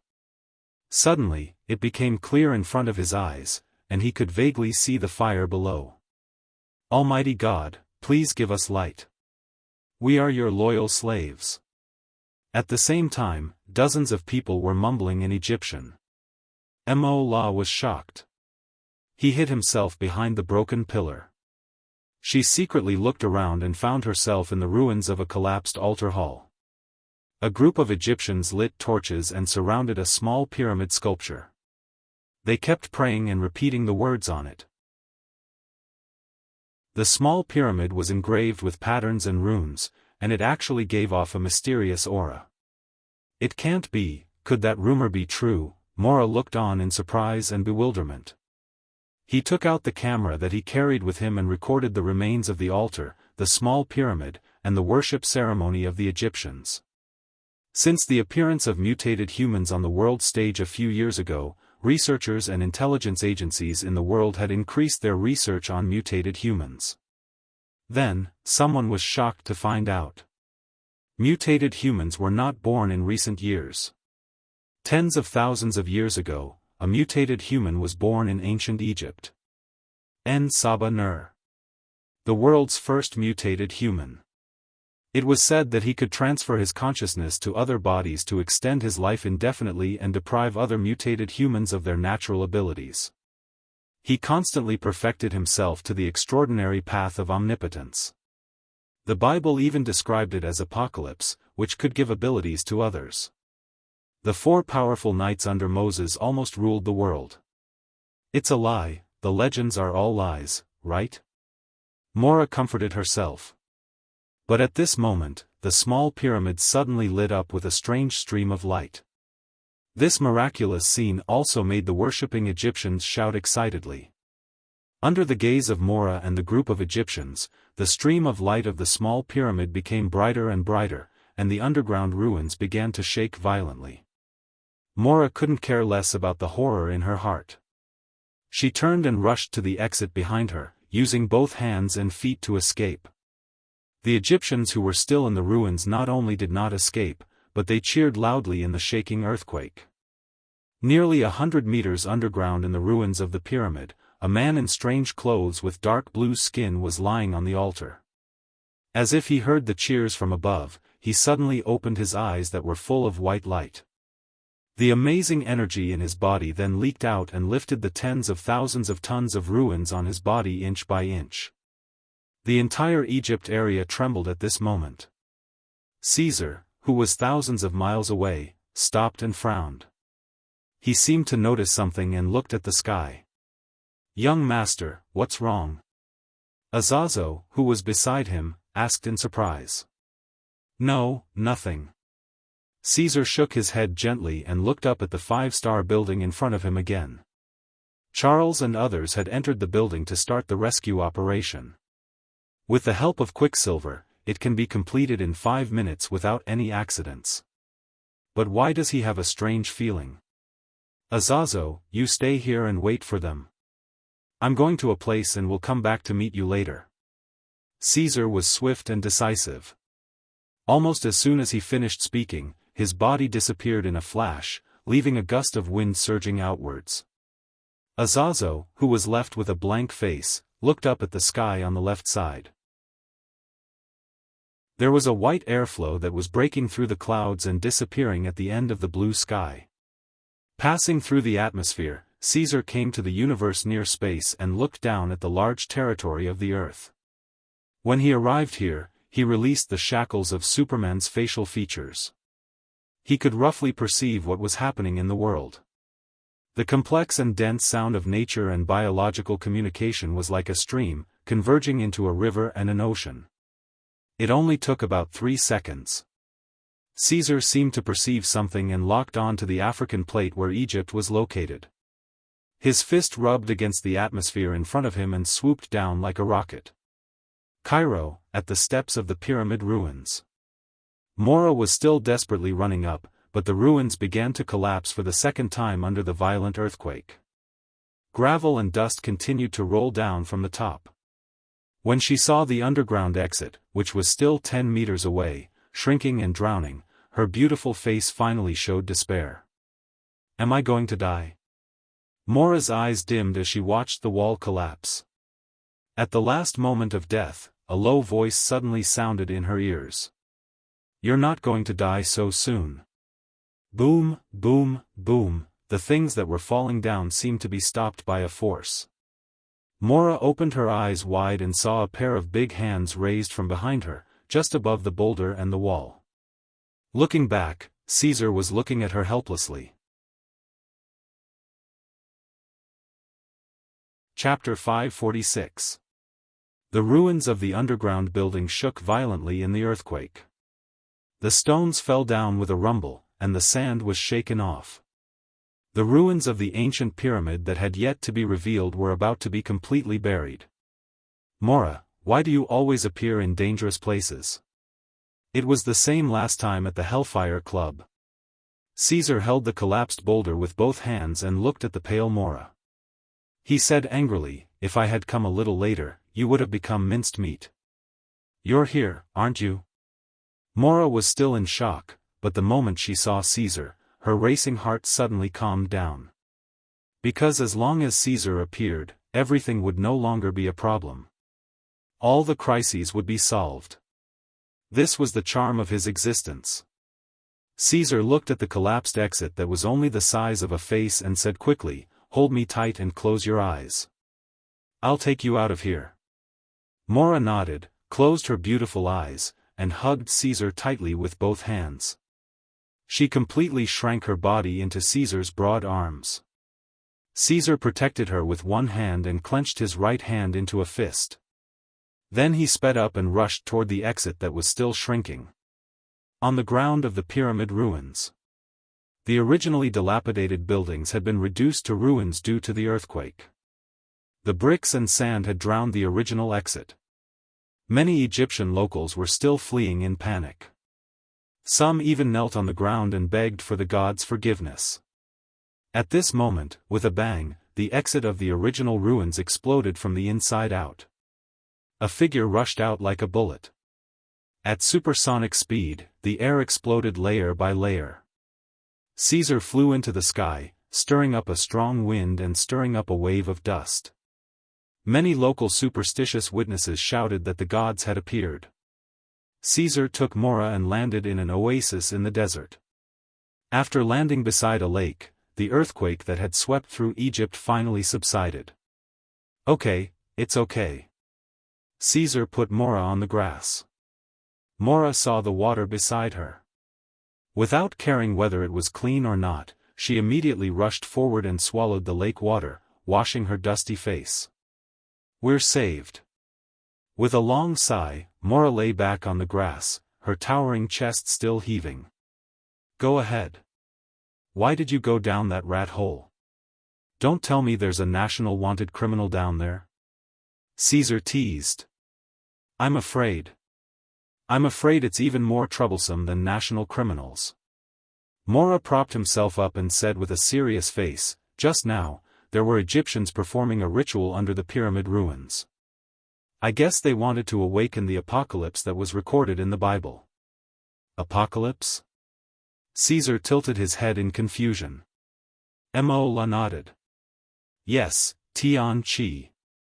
The world's first mutated human, possessing omnipotent strength. In the old era 10,000 years ago, he claimed to be the ruler of God. You're saying that he's resurrected? Caesar's interest was piqued. I don't know. I didn't see the apocalypse with my own eyes. Mola shook his head and said, but I saw a very strange pyramid altar at the bottom of the ruins just now. I felt a shocking mysterious power from there. The first mutant, a native god of Earth? Interesting. Caesar's eyes lit up slightly. He really didn't want to intervene in the mutant war. If he took action every time there was a world crisis, it would make the world unusually dependent on his existence. Just like the original Kale, once he returned to Earth or New York, the local superheroes wouldn't be too vigilant because they knew that even if the sky fell, there would be the symbol of peace, Kale, to hold it up. Kale was originally a native resident of the Marvel world. But for a wanderer like him, who could leave the current X-Men universe at any time, once he interfered too much in this world, he would leave behind a big mess after he left. So whenever there was a crisis or problem, Caesar was more inclined to guide or help the heroes of that universe on the right track, rather than simply solving the problem by himself. But now, hearing that there was the existence of the first mutant, a human god of the old world, Caesar was moved. No matter how free and easy Caesar's mind is, the energy flowing in his steel body alone is enough to supply a city. With a powerful body that is unparalleled and can be called top genes, once he encounters an enemy of interest, the soul of the fighting race will begin to burn. Yes. Caesar is also eager for a long-lost battle, but in the current X-Men universe, even mutants with level 5 or 6 mutant abilities, such as Professor Charles, Magneto, Quicksilver, and others, are either not fully awakened or have wasted their abilities in peacetime, which is not enough to arouse his interest and desire to fight. Is the Almighty God very powerful? Caesar couldn't help but ask. Of course. In the Bible, he can also give others power and almost rule the world. Mora didn't know what he was thinking and responded naturally. Caesar continued to ask, he may be under the pyramid ruins just now. Yes, according to the intelligence records, this is indeed the case. Mora felt a little wrong and said in surprise, Caesar, why do you ask so clearly? Nothing. If he is still alive, I want to fight with him and see who is more powerful. Caesar was eager to try. He was also called the Son of God by the humans on Marvel's Earth. Compared with the self-proclaimed God, he should be on an equal footing, right? Mora was stunned. Are you serious? That's the God of the old era. If you really want to deal with him, you'd better inform Charles and the others. Charles and the others are busy. You stay here first, I'll go back and take a look. If that apocalypse really recovered, then it's just right. As soon as Caesar finished speaking, he accelerated and took off in place, disappearing from the green plants in an instant. No matter how Mora shouted, he didn't look back. Looking at Caesar's figure disappearing into the sky, Mora was stunned. Is he going to kill a god? I really can't understand the thoughts of superhumans. In the desert town where the pyramid ruins were located, Caesar returned here without slowing down and directly crashed into the collapsed site where he had just rescued Mora. He clenched his fists and opened a path in front of him. The hard sand and stones kept breaking on both sides of his body. Caesar broke through the rock layer buried deep in the ruins and kept going down. 20 meters, 50 meters. Until 100 meters later, the traces of the ruins became deeper and deeper. Finally, he came to a spacious underground altar. Most of the underground altar was buried by sand and stones. Many of the collapsed stone pillars were full of cracks caused by the earthquake. Well, this is it. Caesar came here. His eyes glowed, and he saw some clues at a glance. Inside the collapsed underground ruins, there was a place where an adult had been lying for a long time. But now it was empty. Caesar walked closer and put his hand in the depression. He could still feel a trace of residual warmth. Am I too late? Caesar narrowed his eyes. There was really someone who, after 10,000 years, had recovered in the pyramid ruins buried 100 meters underground. Chapter 547. Egypt, in a local desert town. On a street that was still a mess due to the aftermath of the earthquake, a man in a tattered cloak was hunched over as he pushed through the crowd and staggered out. No one noticed that his skin under the cloak was a strange, coarse dark blue. That was right. He was Tian-Chi, who had ruled the land of the old era 10,000 years ago. As the supreme ruler, he had almost ascended to godhood. However, Tian-Chi was in a bit of a sorry state as he hurriedly escaped. Just now, he had used the last bit of energy left in his body to finally escape from the 100-meter-deep pyramid ruins and see the light of day again. However, before he could catch his breath, he sensed an unusually powerful life form approaching.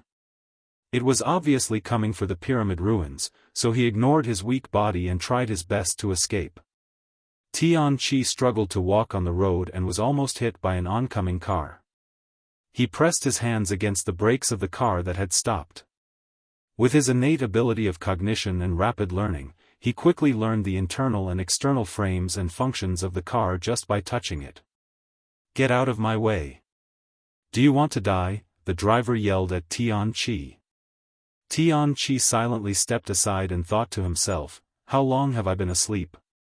There are actually more mutants with such terrifying auras in the world. Also, these car creations. I have to quickly adapt to the new era and rule this world again. Earth, your god is back." Tian-Chi made up his mind and left the busy street like a wandering beggar. In the desert oasis, Mora took off her clothes and swam into the lake to wash off her sweaty and sandy body. However, before he could put on his clothes, Caesar was thrown down by a strong wind and splashed on the grass beside the lake. Wah! Mora panicked and covered her important parts. Caesar looked at her and said, "What are you covering up for? I've already seen what should and shouldn't have been seen." "That's different." Mola blushed and quickly put on the clothes on her naked and graceful body. She did not forget to ask, "How did it go?" "Okay." Caesar nodded and said, 100 meters below the pyramid ruins, there are indeed traces of someone staying for a long time. According to what you said, the other party might really be Tian-Chi. Unfortunately, I was a step too late and didn't run into him." "You really went?" Mora was shocked again. He thought that Caesar was joking, but he didn't expect him to go to the underground of the pyramid ruins. "You're exposed down there," Caesar said calmly. "Ah." Mola looked down and found that the belt of her clothes had slipped off again. Instantly, her body was exposed. She couldn't help but put it on in a hurry. Caesar continued to feast his eyes. "Then what should we do now? The heavenly awakening has awakened, and the world may collapse because of it." After Mora put on his clothes, his face was full of worry. He looked at Caesar, wanting to ask for his opinion. Caesar shrugged and said, "It's simple. Find him. I'll deal with him. However, it would be troublesome if he hid in the shadows of the world and caused trouble. I don't even know what he looks like. It's hard to find him in the sea of people. Leave this to me." Mola patted his chest and pondered. "But what will Tian-Chi do first after he recovers? What else can he do? It's nothing more than recuperating, restoring his strength, and then." Caesar paused. His eyes lit up slightly as he looked at Imola. Imola also looked at him. Obviously, both of them had the same thought. Right, the four horsemen of the apocalypse, heavenly awakening has been resurrected. Since the four horsemen have not been resurrected, heavenly awakening will definitely take the lead in finding powerful and suitable mutants to recreate the four horsemen to achieve the purpose of world domination. Imola took a deep breath, thought for a moment, and said, "Powerful mutants. As far as I know, Charles and the others are considered powerful. In addition to them, there are mutants in some places that can also be considered powerful." While Charles and others rescued Magneto, Kale and Imola were tracking down heavenly awakening, things that would change the world were also happening in several other places. New York, underground black market deathmatch arena. All around the fighting arena, surrounded by a huge voltage grid, there were spectators of all kinds standing around. Under their passionate shouts, the fight to the death in the iron cage finally came to an end. A tall, bald fat man was covered in bruises and deep scratches on his head. He fell forward in a pool of blood. The young man covered in blood raised his hands high, and a pair of white wings behind him stretched out on both sides in a heroic manner. "Angel! Angel! Angel!" The audience shouted the name of Angel. The young man named Angel retracted his wings and watched as the armed guards carried the fat man's body out of the cage. Dear audience, did you have a good time just now? Angel has proven himself with his strength. If you want to defeat Angel, you can only rely on the devil's creation. A host in a suit came out in time to warm up the scene and liven up the atmosphere. Several armed guards escorted a box that kept making strange noises to the fighting cage. "Now, let's invite out the Nightwalker." The host finished speaking loudly. After the box was opened, a dark blue youth with pointed ears and a spiked tail was put into the cage. The audience also cheered enthusiastically, "Hurry up and kill him. I bet on you winning. Angel, tear him apart. Wow, it's really the devil's creation." The Nightwalker looked around blankly. When he heard a click, he realized that the exit of the cage behind him was closed. He panicked and started to teleport continuously. His body appeared in different parts of the cage, but because of the electric grid, he finally fell to the ground inside the cage. "Fight me." Angel hooked his finger and said urgently, "If you don't fight me, they will shoot you and me." The Nightwalker gritted his teeth and teleported behind Angel. He used his tail to wrap around Angel's neck and flipped him 360 degrees to the ground. A battle between mutated humans led by ordinary people was officially staged in the iron cage. In the audience area outside the cage, a beautiful and mature woman, wearing revealing and sexy clothes, was walking in high heels towards the armed man guarding the electric grid in the cage. "What a hot chick, how much for one time?" The man whistled. The woman smiled charmingly, came in front of him, and kicked him on the chin, knocking him out. After finishing all this, the woman removed her disguise and changed back into Rue 1. She pulled the switch of the electric grid in the cage. The closed cage suddenly opened. Angel and Nightwalker, who were still fighting, saw this and stopped fighting at the same time. They rushed towards the armed guards below. New York City High School, a classroom in the teaching building. A female teacher was teaching on the stage. About 20 students were listening below. One of the male students sitting in the back suddenly felt uncomfortable in his eyes and kept rubbing them with both hands. "Scott." The female teacher saw his abnormality and asked in confusion, "What's wrong with you? Do you want to cause trouble again?" "No, teacher." Scott tried his best to open his bloodshot eyes. Something seemed to be awakening in his bloodshot eyes. "My eyes are burning and hurting. They are about to explode." Chapter 548. "I'm going to the bathroom." Scott covered his eyes, dropped a sentence to the teacher, and rushed out of the door with his head down. "Huh." The teacher frowned and coughed, reminding the students who watched Scott's figure were still in class, and snorted coldly, "Don't learn from students like Scott, he has no future in the future." In the school bathroom, Scott came to a toilet, sat on the toilet, locked the door, and kept rubbing his eyes with both hands, but the more he rubbed, the more painful and redder it became. Until he couldn't help it, Scott suddenly loosened his hands under a whale and looked up with his eyes wide open. In the next moment, 2 red lasers burst out of his eyes, directly blasting the toilet door and landing on the wall of the toilet, and a large area of the wall was destroyed and collapsed. A trace of air waves appeared in the sky of New York, the clouds were broken, and a streamer fell down at a high speed. Finally, it slowed down and landed in front of a villa in the forest on the outskirts of New York. "Is this the place you are referring to?" Caesar put down Mora in his arms. Mora shook his body slightly, and only then did he recover from the high-speed flight. He looked around and was surprised. "It's only been about 10 minutes, and we've returned to New York from Africa? Even planes aren't that fast. This is very slow. It's too fast, I don't think your body can bear it," Caesar said angrily. Come with me." Mora flicked his hair and took Caesar towards the front door of the villa. Caesar followed behind lazily, but also looked at the villa they arrived at. He had just noticed in the air that the location of the villa was very remote, as if it was deliberately chosen to be newly built in a place where there were no people. Another point is that although there is a wild forest nearby, there is not much breath of living creatures, as if the animals have been scared away, and a strange breath lingers around the villa. "Interesting." Caesar showed a rare expression of interest. There are not many things in X-Men universe that can interest him. Mora came to the closed front door of the villa, pressed the doorbell, and then waved at the camera in the corner of the ceiling.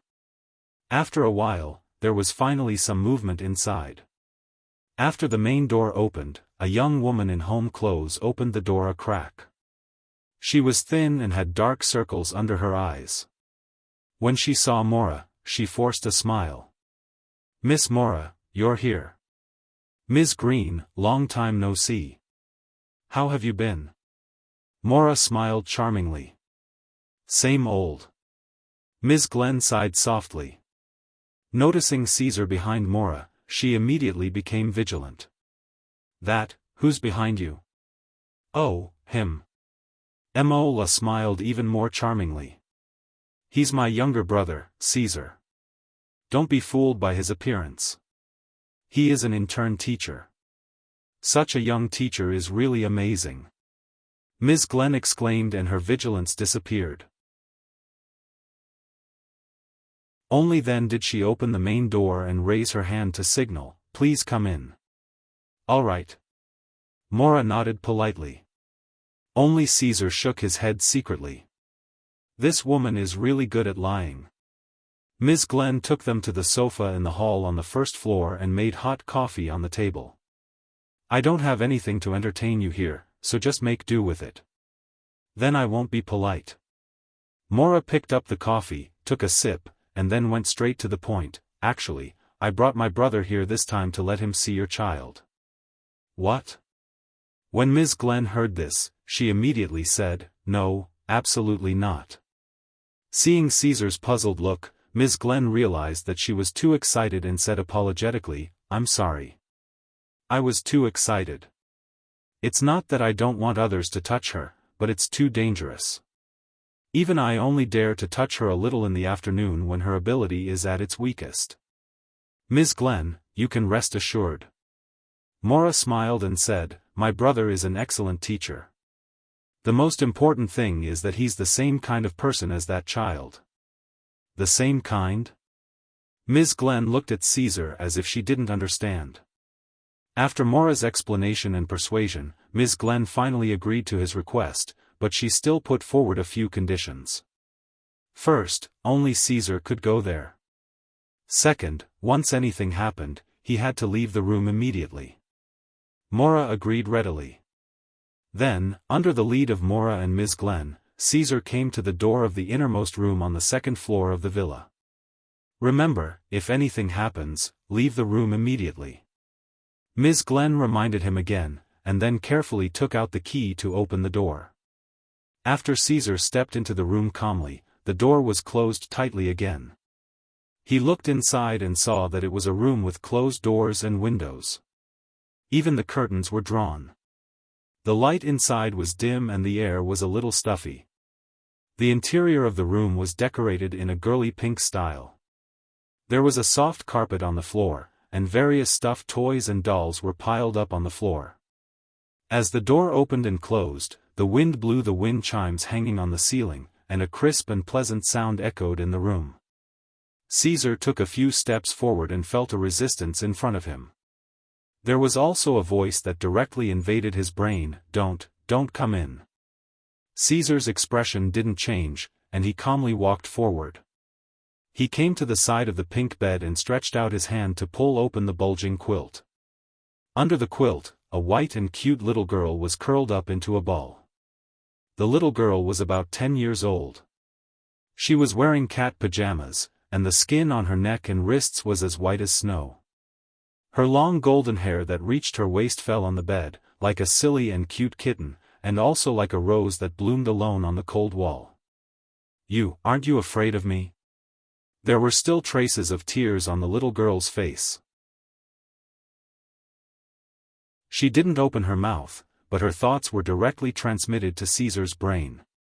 As she was extremely unaccustomed to this extraordinary ability, her powerful thoughts were enough to directly stun ordinary people.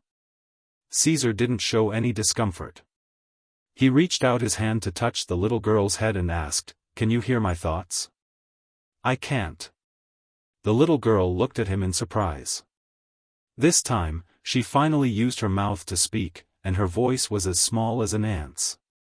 Caesar smiled and said, "That's right. From now on, I'll teach you how to control your awakened ability." Caesar wasn't someone who would easily teach others, but this time, in the little girl in front of him, he saw a potential that far exceeded Charles and Magneto. "Really?" The little girl blinked her big eyes in surprise, and took the initiative to rub her small head on his big hand. "Of course. You've been here for a long time, right? Let me take you out to have a look," Caesar said gently. "That." The little girl hugged his arm with both hands, as if she was gathering her courage, and said with difficulty, "My name is Jean. Jean Grey." Caesar looked at her and nodded. "Jean, you'll be my student from now on." Neither of them knew that this special encounter would completely rewrite the trajectory of time and space. Chapter 549. In the living room on the first floor of the villa. Ms. Green sat on the sofa and waited uneasily. She looked up at the second floor from time to time. Seeing this, Mora comforted her with a smile. "Ms. Green, don't worry. It's okay. Look, there's no movement upstairs. You don't know." Ms. Green shook her head and smiled wryly. "Nothing is the scariest. I once hired a tutor to let the child have some contact with people, but the tutor fainted and foamed at the mouth as soon as he stepped into the room. If I hadn't found him in time, he would have died. That's hard for you." Mora reached out and held Ms. Green's hand. She had also found out about Ms. Green's family half a year ago. She had wanted to send the mutant child to Charles's academy for gifted youngsters, but because of Charles's decadence and loss of telepathy, this matter had been delayed. When Caesar mentioned the mutants with powerful abilities, Mora immediately thought of this. She thought that with Caesar's extraordinary power, he might be able to help. Tap, tap, tap. At this moment, a series of footsteps sounded from upstairs. Ms. Green and Mora looked up. When they saw Caesar holding Jean's hand and walking down the stairs, they were so shocked that they didn't know what to say. Mora had thought that Caesar would have a chance to solve the problem, but she didn't expect him to succeed and solve it so smoothly. Caesar smiled proudly and touched Jean's head. He coughed and said, "Jean, say hello to your mom and auntie." Jean was still a little shy. She shrank behind Caesar and held Caesar's big hand tightly, as if to borrow courage. She took a deep breath and said in a low voice, "Hello, Mom, Auntie." "Good, good, good. This child finally dares to come downstairs." Ms. Glan nodded her head in relief. Her eyes were slightly red and she almost cried. These days had been a kind of torture for her. "Don't call me Auntie. Call me Sister." Mora kicked Caesar angrily. She knew that he was taking revenge for what had happened before. Caesar sat down on the sofa. Although Jean was shy, she still sat on his lap and buried her face in his arms. This made Mora grit her teeth again. She felt that she had found herself a little rival in love. Ms. Green didn't care about this. With Caesar's appearance and professional identity, he was more than enough to be her future son-in-law. She looked at Jean hesitantly and said, "Mr. Caesar." Jean's mutant ability. "Don't worry." Caesar looked down at Jean and said with a smile, "As long as she's not too far away from me, it's not a big problem. I can use energy guidance to stabilize her ability. As long as she spends some time learning, I believe she will be able to control her awakened mutant ability very quickly." Mora took the opportunity to say, "Ms. Glen. If you trust us to you." Ms. Green hesitated for a moment and looked at Jean in Caesar's arms. Soon, she felt relieved and said, "Even Jean, who can see through people's hearts, is sticking to you. What else can I worry about?" Maybe Ms. Green also realized that her family was too small. One day, she wouldn't be able to restrain Jean, who had unlimited potential. Phoenixes shouldn't stay in the grass. After lunch, Caesar took Jean and left the villa with Mora. Outside the courtyard, Jean bathed in the sunshine. Seeing the things outside, her fair face flushed with excitement. Caesar looked at the sky and said, "At this time, Charles should be done. I should go back and meet with them." "What about Apocalypse?" Mora asked worriedly. "He hasn't come out yet. Let's wait until he shows up." "Aren't you a CIA agent? You can use all kinds of channels and resources to investigate." Caesar held Jean in his arms like a princess. His feet floated in the air. After stirring up a strong wave of dust, he turned into a stream of light and disappeared. Mora was choked by the dust and kept coughing. She angrily watched Caesar's figure and complained, "This guy abandoned his old love when he has a new one. At least give me a ride. How can I get a taxi in this desolate suburb?" In the sky 1,000 meters above. Jean, who was in Caesar's arms, opened her blue eyes wide. She looked at the things moving past her and the vast sky and earth. She didn't panic because of the high altitude. Instead, she let out a silvery bell-like laughter. Jean said in surprise, "Teacher Caesar, are you an angel? You can fly." Caesar deliberately slowed down and kept below the speed of sound. He smiled and said, "I don't have wings. You can do the same when you're familiar with controlling your ability." "Really?" Jean's eyes lit up. "Of course." Caesar nodded. Yutong's ability was similar to Jean's. It was easy for her to fly with her mind. Moreover, Jean's potential was probably higher than Yutong's. Yutong's strength lay in her exquisite ability control. It would be best if Yutong was a teacher. Caesar's eyes were complicated. He had to say that after coming to this spacetime for so long, he really missed the Marvel universe he was originally in. Jean seemed to be aware of Caesar's thoughts and didn't speak anymore. She just opened her eyes wide and enjoyed the passing scenery all the way. United States 5-star building, underground prison. Most of the others stayed on the upper floor to wait, and only Quicksilver sneaked into the prison. Under his extreme speed ability, no matter how many security guards there were, they were all in vain. As for the countless densely packed cameras, as long as the cameras weren't paying attention, wouldn't it be fine to sneak past them? Of all the abilities in the world, only speed is invincible. Quicksilver passed through almost unimpeded along the way, and he also changed into a guard's uniform and came to the prison where Magneto was held at the lowest level. Everything in the underground prison here, including the walls of the building, is not allowed to be mixed with any metal. It is all impenetrable tempered glass. Quicksilver entered here and in front of Magneto. Eric relied on his extremely fast hand speed to generate resonance and directly shattered the glass cage. Eric, dressed in a prisoner's uniform, climbed out of the cage, looked at Quicksilver, frowned and said, "Who are you and why did you come to save me?" "In order to run a race with a person, I had no choice but to promise to get you out of here." Quicksilver spread out his hands. Eric looked at the prison door that was about to open and said quickly, "You should know.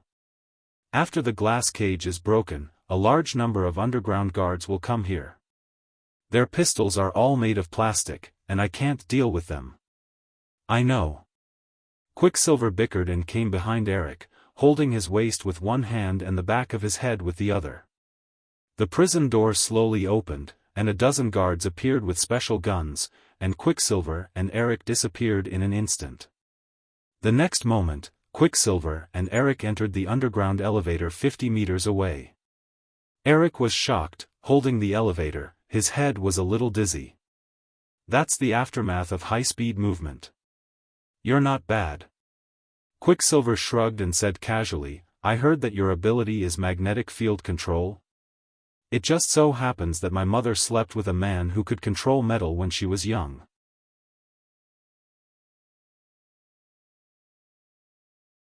Chapter 550. When Quicksilver and Eric came to the underground prison kitchen of the 5-star building, which was the exit to the back door, they found that it had been invaded and occupied by a group of people. Many cooks and guards fainted on the ground, the fire alarm system was triggered, and the sprinklers made the room seem like it was raining heavily. This group of people was, of course, Hank and Garfield led by Charles. "I didn't expect that you would come to save me. Of course, you are also the most annoying person I have seen today." Eric saw Charles and moved his eyes down to his feet. He was surprised. "Your legs, are they okay?" "Listen, Eric." Charles's body was already wet and he looked at him coldly. "If it wasn't a last resort, I would never come to save you. I will save you this time. You have to listen to my orders. I don't have a helmet now, so I have to listen to your orders." Eric pointed to his head. Without the telepathic helmet made by Shang, he could only be obedient in front of Charles. "I won't enter your dirty brain anymore, and I can't enter it." Charles turned his face away. When Eric didn't understand what he meant by "can't enter," the protective door of a kitchen opened, and nearly 10 prison guards with special pistols rushed in. "Don't move." The muzzles of the pistols were aimed at Charles and others, including Garfield who was standing on the table with his claws outstretched. "Charles, stop them," Eric whispered. Charles kept shaking his head. "I can't do it, I can't do it anymore." Eric seemed to understand something. Fortunately, there was no shortage of metal tools in this underground prison kitchen. When he was about to exert magnetic field control, he felt a slight blur in front of his eyes. All the guards who came in were lying on the ground. Quicksilver stood opposite him and clapped his hands, looking like he had already figured it out. A flame suddenly appeared in the corner of the kitchen, and Azatso came out of it. He first smiled at Eric, "Long time no see." He then said to Charles, "There is already a plane waiting for you at the private airport in New York. You can leave New York and go to Paris when you get on it." Eric's pupils shrank and he couldn't help but ask, "What happened? Even the teacher is involved, right?" Azazo explained, "This time, young master and I will still be watching from the sidelines. This matter still needs to be resolved by you guys." It really is his style. Eric suddenly revealed a thoughtful expression. 10 minutes later. At the same time, a private jet took off from an airport in New York and headed straight for Paris. In the VIP cabin of the private jet, Charles hugged the awkward Garfield cat and told Eric face-to-face that the catastrophe that would happen in the future all originated from Rui Wen's current solo action. Eric took a sip of wine and said, that is to say. As long as we get to the government meeting in Paris before Ruiwen shoots the scientist who invented the Sentinel, we can change the future, right? Yes. We still have to protect her and not let her fall into the hands of the research organization. Charles put down his glass, leaned forward, and looked directly at Eric, who was sitting close by. It's all because of you. It was you who led her down a dark path. The Ruiwen I know would never kill anyone. What do you know? Eric stood up and put his hands on the table. He couldn't hide his anger and said coldly, I'm fighting for the cause of mutants, for our cause. Charles, the one who really abandoned us is you.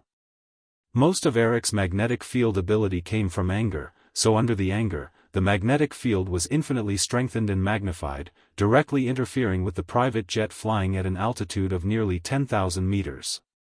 As if there was an invisible hand holding the private jet tightly, a large area of the hull caved in at a speed visible to the naked eye. Hank, who was piloting the plane, changed his expression slightly, and the plane tended to go out of control under the magnetic field interference. In the face of the angry Eric, Charles, who had lost his ability at this time, and Logan, who was attached to Garfield, were helpless. Because Quicksilver went home after rescuing the people, Azazo was the only one in the cabin to make a move. If you don't make a move, something will happen. Just as Azazo hesitated, there was a sudden knock on the door of the private jet that was on the verge of losing control. Would someone knock on the door of a plane flying at high altitude? Azazo was stunned and then showed a knowing smile. The angry Eric seemed to perceive something, and his expression changed immediately. He removed the overflowing powerful magnetic field and muttered to himself, he's here. The cabin door of the private jet opened, and before the airflow poured in, a figure had already entered and closed the door. Everyone looked in the direction of the voice. The person was Caesar, but Caesar was holding a blonde loli in his arms. She is Garfield. No, Logan's eyes narrowed slightly, and he was the first to recognize Jean's identity. She is also the only mutant who can theoretically defeat the Sentinel. What's wrong, quarreling? Caesar smiled and looked at Eric and Charles calmly. No, just a disagreement. Eric sat back in his chair, and there was probably no other person in the world who could make him so restrained except for Caesar. Caesar nodded and said, then you have to think clearly on the plane. After you arrive in Paris, your every move will completely rewrite the future history of this time and space. Jean opened her cute eyes and looked at the people she didn't know, and hugged Caesar tightly, unwilling to let go. Paris, outside the government conference building. The square was full of media and people who gathered. They surrounded the cordon and watched the senior members of parliament and military officers arrive at the conference building one by one under the escort of military forces to attend the annual national conference. What was little known was that at this major conference, a proposal called the Sentinel Plan would be decided. Inside the conference building, inside the closed conference hall, several members of parliament and officers gathered around a table, and a short, bespectacled scientist was standing and explaining the proposal to them. Sentinel has powerful combat power, and its flight speed far exceeds Boeing. It is an epoch-making milestone product.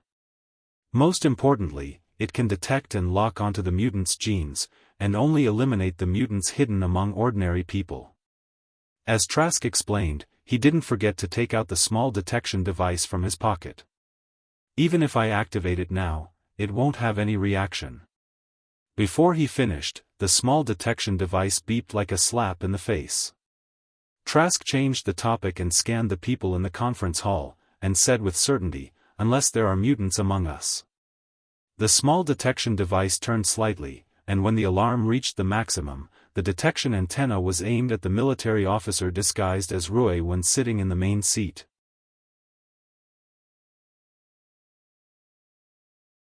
Chapter 551. Beep beep beep. The conference hall was completely silent. Only the sound of the detector could be heard, causing everyone in the room to feel nervous. Scientist Trask held the detector in his hand tightly as he looked at the military officer sitting across from him. His lips curled up slightly as he said in a deep voice, "It can't be wrong.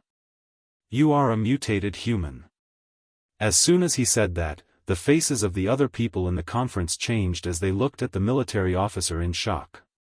The military officer was horrified as he stood up from his seat and screamed, "There must be something wrong with the detector.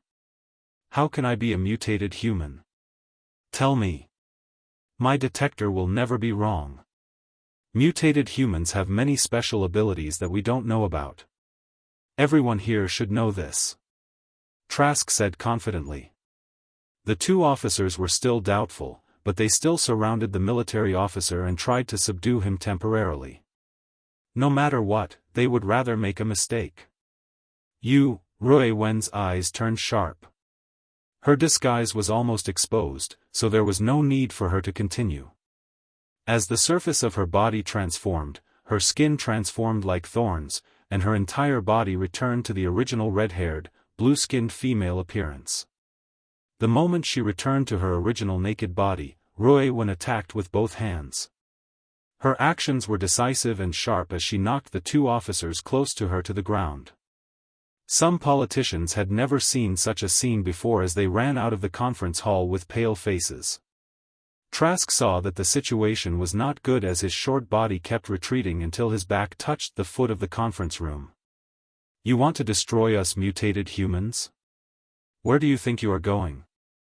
Rui Wen took out a special pistol from her waist as she leaped onto the conference table with an indifferent expression and aimed at Trask in front of her. The moment she was about to shoot, something unexpected happened. A Garfield cat suddenly jumped in from the window and hit her wrist. The special pistol instantly flew out of her hand and fell to the ground. A cat? Rui Wen glanced around. Just as she was surprised, the door of the conference hall suddenly opened as Charles and a group of people walked in. Seeing that Trask hadn't been shot, Charles knew that they had made it in time. He immediately heaved a sigh of relief. Then, his gaze landed on Rui Wen and he said in a deep voice, "Rui Wen, stop." "Charles, Eric, why are you here?" Rui Wen was stunned. At this moment, an officer took out an electric shock device and shot it at her neck. Rui Wen groaned in pain and fell onto the table, her body twitching. "Rui Wen." Hank rushed forward, ignoring the electric current flowing through the electric net launcher. He pulled the electric net away from Rui Wen with his bare hands. The electric current immediately paralyzed his body, causing Hank to fall to the ground. Garfield's hair stood on end as he stared at the officer holding the electric shock device. How could Logan, who came from the future, forget that this man in front of him would become the devil who tortured him to the point where he wished he was dead? The adamantium in his body in the future was also injected into his bone marrow by this man in the present.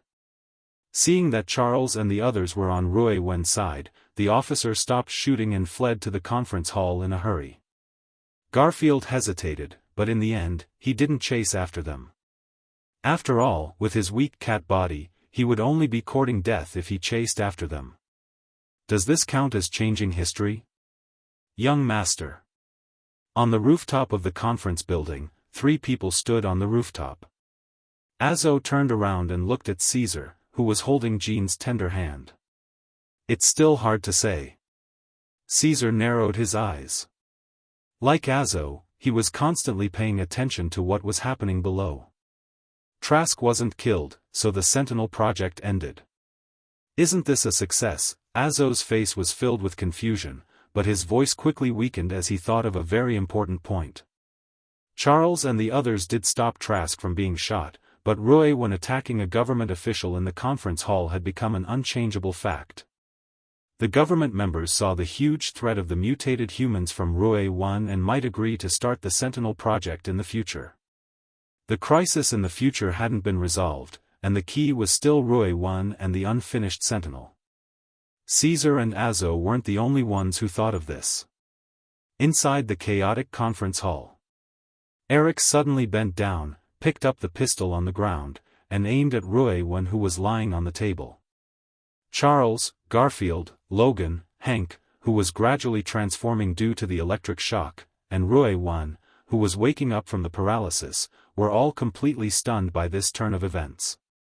"What are you doing? Eric, why are you aiming at Ruiwan?" Charles said in disbelief. "Charles, you know, this is the only solution right now." Eric glanced at Trask and was about to pull the trigger.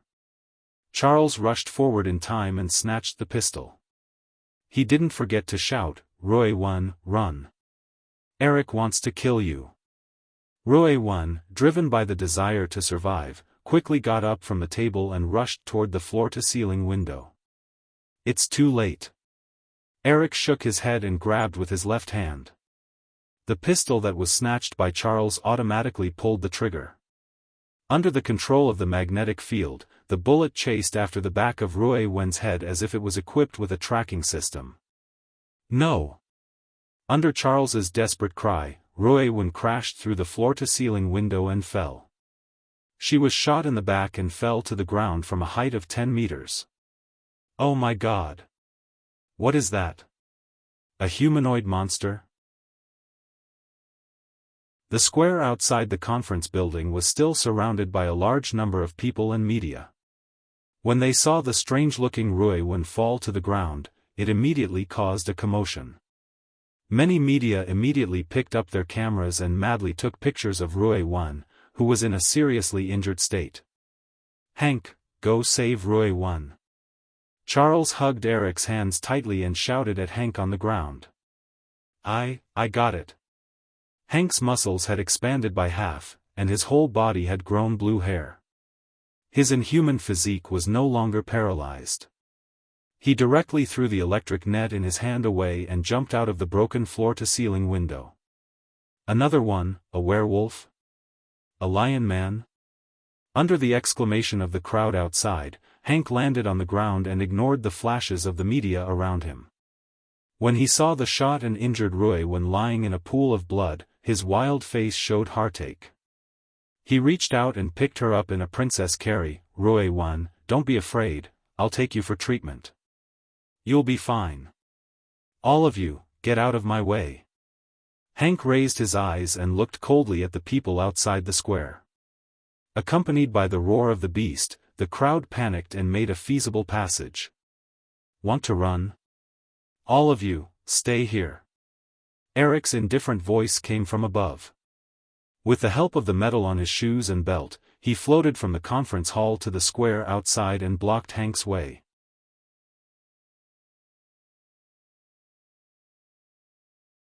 Chapter 552. Those who block me will die. Holding the injured raven, Hank's hair stood on end. He was like a wild beast as he angrily shouted at Eric. "You can try." Eric sneered and spread his hands to both sides, maximizing his magnetic field control. Buzz under the exclamations of the people, the vehicles parked near the square, the metal showers in the musical fountain, the temporary railing set up in the square, and even the firearms in the hands of the armed soldiers who were rushing over here. After a violent shake, all of them floated out of gravity and gathered towards Eric's head under the magnetic field's traction. Damn it! Hank was already burning with anxiety, but when he saw Eric gather the metal objects, he could only helplessly retreat. Charles, who stayed in the conference hall, looked at the turmoil in the square through the window on the 3rd floor and anxiously looked at Garfield next to him. "What should I do? Is there any way to stop him?" Garfield didn't speak, and couldn't speak. Its paws slapped the window several times. Charles understood the meaning conveyed by Logan.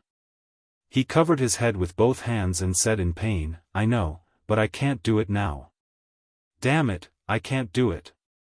Is it really worth it to give up my ability that is different from humans for a pair of legs that normal people have?" Charles questioned himself for the first time in his heart. He regretted not having his mutant ability until he needed it. But now, no matter how much he regretted it, it was useless. From the moment Eric made his move, the matter was settled. On the rooftop of the conference building, Azatso looked down at the square below and couldn't help but sigh. Eric is serious this time. Basically, no one can change his decision. Now that Charles has lost his ability, Hank alone can't protect Ruiwen, who was shot while escaping. He paused and continued, Eric also scattered the metal particles in the air of the square to prevent me from making a move. Even if I teleport to Hank and the others, I can't teleport them away safely. This game is basically a dead end. However, sacrificing Ruiwen in exchange for future peace is an outcome that most people can accept. Azo looked at Caesar and asked in a low voice, Young master, is that what you think? Caesar didn't answer. He lowered his head and stroked Jean's head. Jean narrowed her eyes comfortably. The current dispute was still too far away for her. She just wanted to stay by Caesar's side. It's all over. Ruiwen, Hank. Eric lowered his eyes and pressed his hands forward at the same time. The metal objects that were suspended in the air suddenly became like hailstones, hurtling towards Hank in a dense and rapid manner. There are so many of them. There's no way to avoid them. Hank smiled bitterly as he looked at the many items falling down. He lowered his head to look at the unconscious Ruiwen and murmured, but it doesn't seem like a big deal to die with you like this. Isn't that right, Ruiwen? Despite his thoughts, Hank still bent down at the last moment and used his body as a shield to protect Ruiwen in his arms. Then, the next moment, boom, boom, boom. Cars, railings, iron nets, and all kinds of metal objects converged into a torrent of steel and fell down with a roaring sound. The shocking scene was recorded by a large number of media reporters in the surrounding area in photo and video formats, becoming a vivid page in the history book. However, what happened next was even more shocking to the world. Eric frowned as he felt that the metal objects he controlled were intercepted at the last moment. They didn't fall on Hank and Ruiwen. What? What's going on?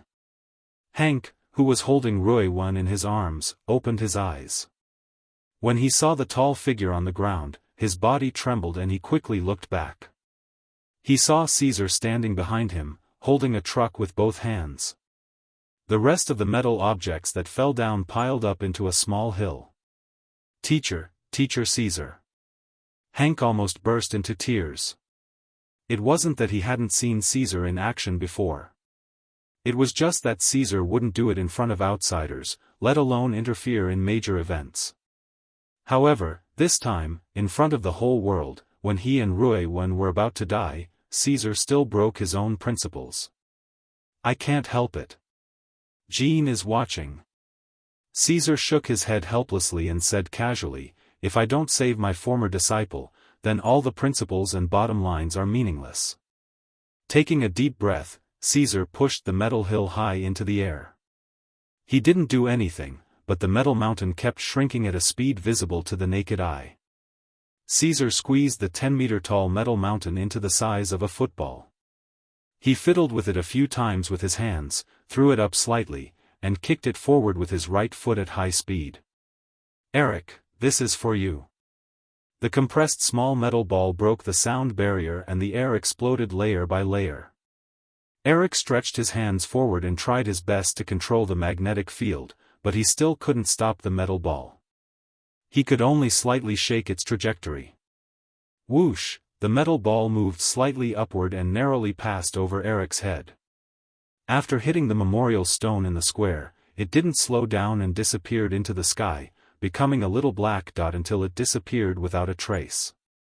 Cold sweat trickled down Eric's pale face. Just a little bit more and his body would have exploded from the impact of the metal ball. Caesar asked him, do you want to continue, Eric? Teacher Caesar, I'll call you teacher for the last time. Eric said in a deep voice, you should understand the consequences if Ruiwen doesn't die. Also, the consequences of exposing your superhuman abilities in front of the public this time may be even more serious. I know. Caesar glanced at the stunned onlookers and sighed softly. He felt that his peaceful days were coming to an end. He raised his hand and waved toward the roof of the conference building. A red flame glowed in the square. Azazo appeared from it and put his hands on Hank and Rui Wan. "Young master, I'll take them to treat their wounds first." As soon as he finished speaking, Azazo took Hank and Rui Wan and teleported away under a red flame. Eric knew that once Caesar took action, everything would be settled. He manipulated the magnetic field and flew out of the square. The world is going to be chaotic. Caesar sighed softly in his heart. His body shook and flew quickly to the rooftop. He reached out to Jean. "Let's go, Jean." "Okay." Jean smiled like a flower and jumped directly into Caesar's arms. After Caesar hugged her, he floated up and quickly flew away, leaving the conference square in an uproar.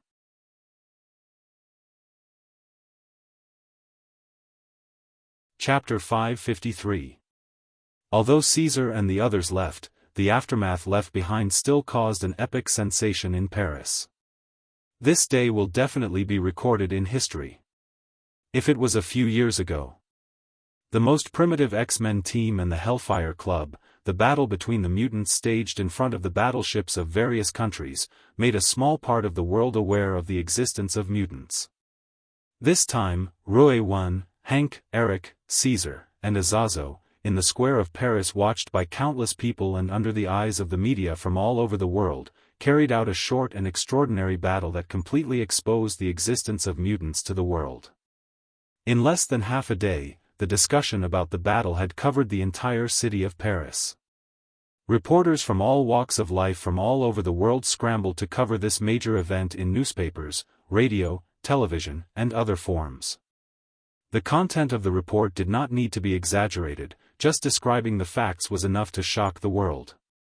Seeing that the report was completely publicized to the world, the UAE government felt that it could no longer seal the news and hide the existence of mutants from the public, so they could only take the initiative to disclose the identity of the mutants that appeared in the square and focused on issuing arrest warrants for Rui Wan and Eric.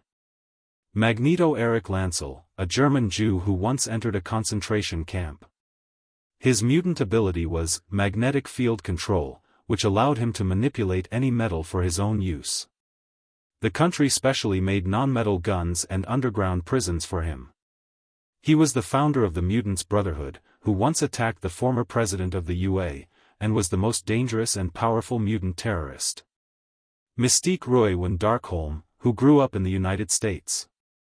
Her mutant ability was camouflage, which allowed her to disguise herself as anyone she had ever met, even her fingerprints and internal genes could be copied and disguised.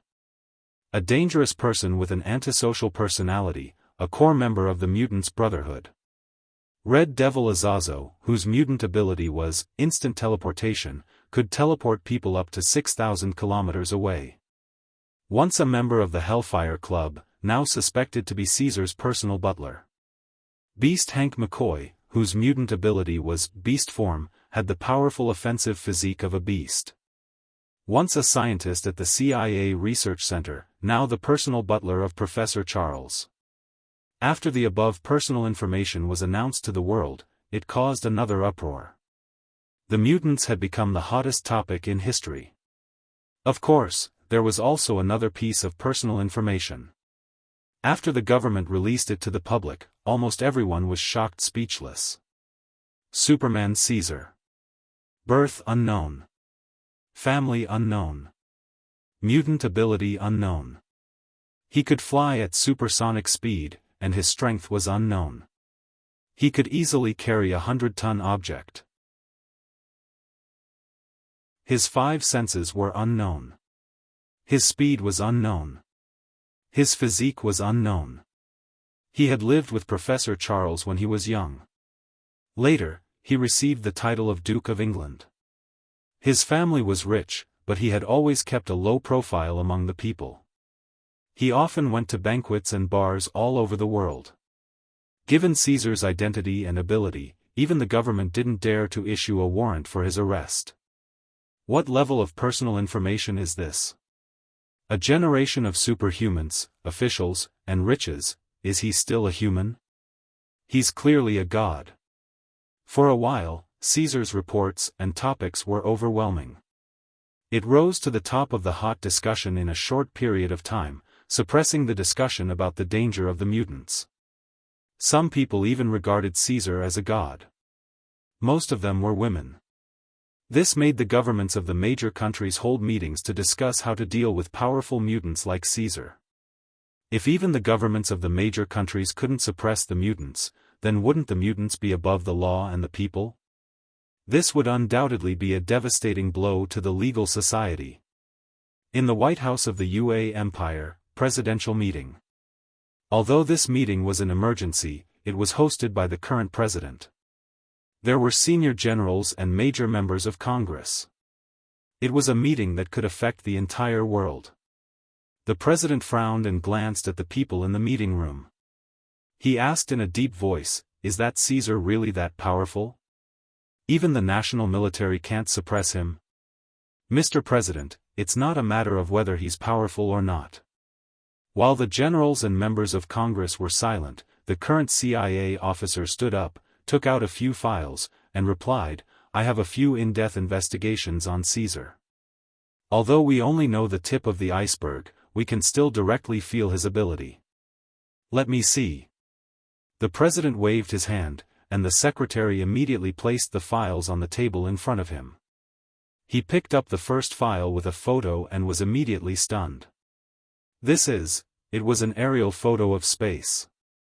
The blue earth was glowing, and a faint figure was standing in space. The CIA officer smiled bitterly. "Yes, that's Caesar. Aerial satellites have captured many images of him in space. At first, we thought he was an alien. I knew he could fly, but I didn't expect him to be able to fly into space." The president's eyes twitched. This didn't make sense at all. The CIA officer sighed. "As long as he wants to, not to mention outer space, he can even go to the moon." The president continued to scroll down and found the photo taken at the square yesterday. It was the famous scene where Caesar held the metal hill with both hands. The CIA officer spread out his hands and said, "To him, a small mountain is like a small stone. If he wants to, he can move the mountain and fill the sea at will. Isn't this God?" The president trembled as he put down the files and collapsed on the chair. This was the first time he was unable to do anything to someone and was deeply afraid of them. "God? You can say that." The CIA officer sat back down. The president was silent for a moment. He looked at the officers wearing badges and uniforms and asked, "Generals, if we use our country's military power, can we?" No officer dared to casually answer. Yes, they had no confidence in facing Caesar. Just then, an officer raised his hand and said, "President, I know someone who might be able to give you the answer you want." "Who?" the president asked.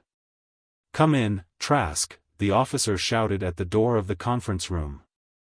Following his shout, the door of the conference room opened, and a middle-aged man in a suit walked in. He was as short as a child.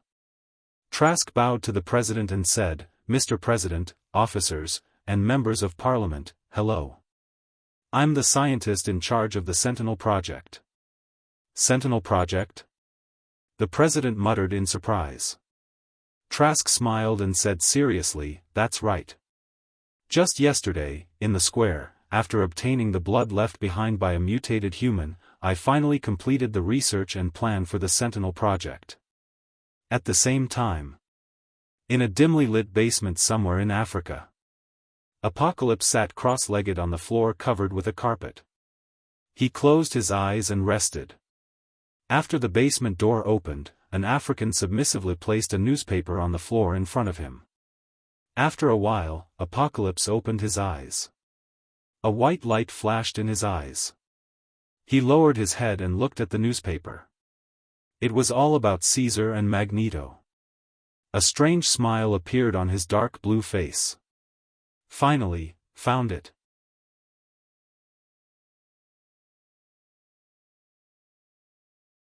Chapter 554. Paris, the bustling streets of the city center. The topic of mutated humans was still spreading like wildfire on the streets. Some citizens held signs asking for the expulsion and exclusion of mutated humans, fearing the mutated humans hiding in the dark. But there were also people wearing T-shirts with Caesar's picture on the street, supporting the peaceful coexistence between mutated humans and normal humans.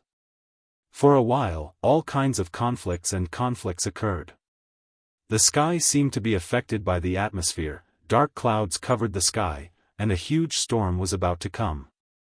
A girl dressed in a non-mainstream outfit had her hands in her pockets, chewing gum, walking aimlessly on the street, often weaving into the bustling crowd. No one noticed that when she passed by some well-dressed people, her left hand would reach out like lightning and cut open their backpacks or pockets with a sharp knife, stealing the phones and wallets inside.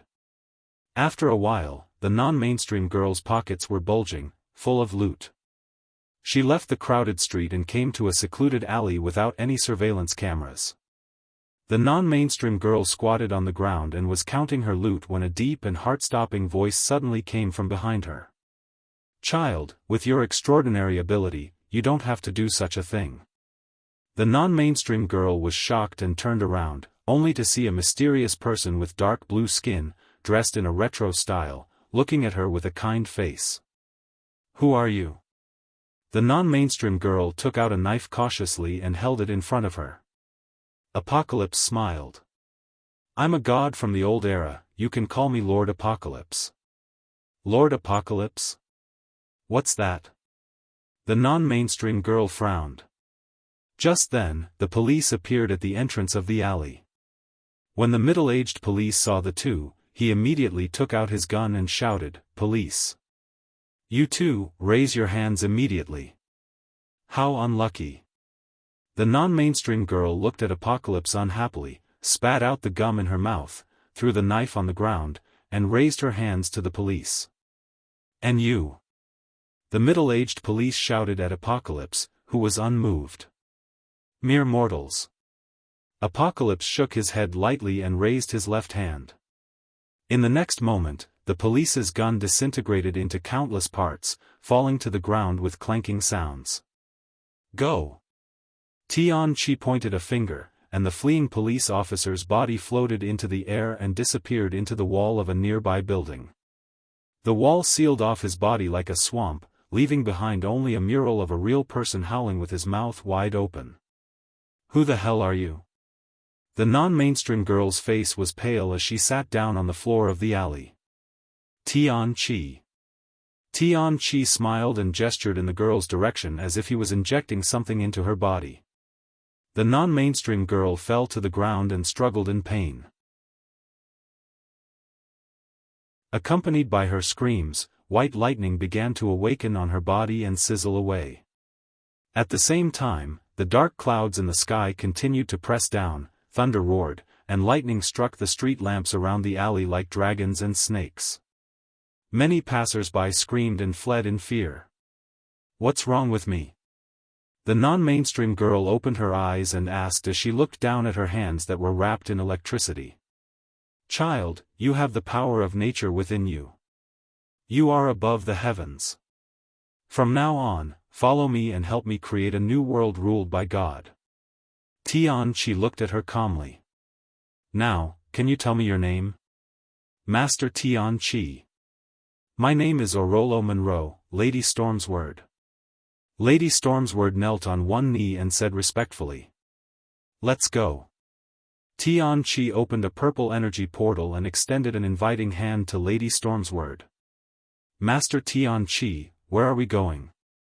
Lady Stormsword stood up and asked in confusion. "Gather the 4 horsemen. You are one of them, and there are 3 others. With the 4 horsemen in place, the entire world will bow at our feet." Tian-Chi said and walked toward the portal. Lady Stormsword followed closely behind. Academy for Gifted Youngsters, the old teaching building site. Ruiwen was lying on a large white bed on the 3rd floor. Her upper body had been bandaged, and the connected medical equipment showed that her heart rate was stable. Charles, Hank, Azazo, and Garfield were all in this room. "Ruiwen, is she all right?" Charles looked at the unconscious Ruiwen and asked softly. "Hank, who had returned to his human form, pushed up his glasses and replied, "The emergency treatment went smoothly. She is out of danger, but she still needs to rest for a while. Since she is wanted outside, I asked Azazo to move her back here." Charles looked at Azazo, who was leaning against the window with Garfield, and said, "Azazo, you can do it, right?" Azazo understood what he meant and nodded. "The young master asked me to do it. I don't know where he is now. During this time, I will stay with you if I can still use my ability." "That's good. We don't have many people here who can fight." Charles sighed softly and walked out of the room. However, halfway through, his legs suddenly stopped moving and he staggered forward and fell to the ground. "Charles!" Hank quickly went to help Charles up. Garfield also jumped to his side and looked at him anxiously. "My legs." Charles stared blankly at his legs that were losing feeling and said anxiously, "Hank, the effects of the medicine last time are about to wear off. Hurry up and give me the potion. Quick." "Yes." Hank quickly ran up to the 4th floor and hurriedly took down a monitor. Charles was like a patient with a drug addiction. He snatched the syringe and was about to inject it into the blood vessels in his arm. However, that Garfield cat suddenly leaped onto his knees and looked straight at him. "I understand what you mean. However, how can you guarantee that after losing my legs, my ability can be restored?" Looking at Garfield, Charles's face showed pain and he said hurriedly, "I have lost enough." Garfield jumped to the ground and patted the floor with his hand to convey his message. "So, you can't lose any more." Charles was silent. He raised his head and looked at Ruiwen, who was lying on the bed. Then, he looked at the monitor in his hand and hesitated. Finally, he put down the syringe dejectedly. "Charles." "Professor." Hank looked at him with gratification. "I remember something the young master said before." Azazo also smiled and looked at Charles, who was sitting on the ground. He said with emotion, he said, "If there is really a God in the world, then the person closest to God is not him, but you. Professor Charles." In the hinterland of the Atlantic Ocean, on a remote deserted island, a new 2-story wooden house was built next to the beech forest. Caesar, who caused a sensation in the world, was wearing sunglasses and lying on the sun chair in front of the wooden house while teaching Jean, who was wearing a swimsuit, how to swim in the sea. "Teacher Caesar, didn't I want to learn how to control my ability? Why do I want to learn how to swim?" Jean was washed onto the beach by the waves and asked curiously with her eyes wide open. Caesar yawned and said, "It's because you were too obsessed with controlling your ability that you often lost control. You just need to do other things that you want to do and naturally adapt to your power. I used to be like this too." "All right."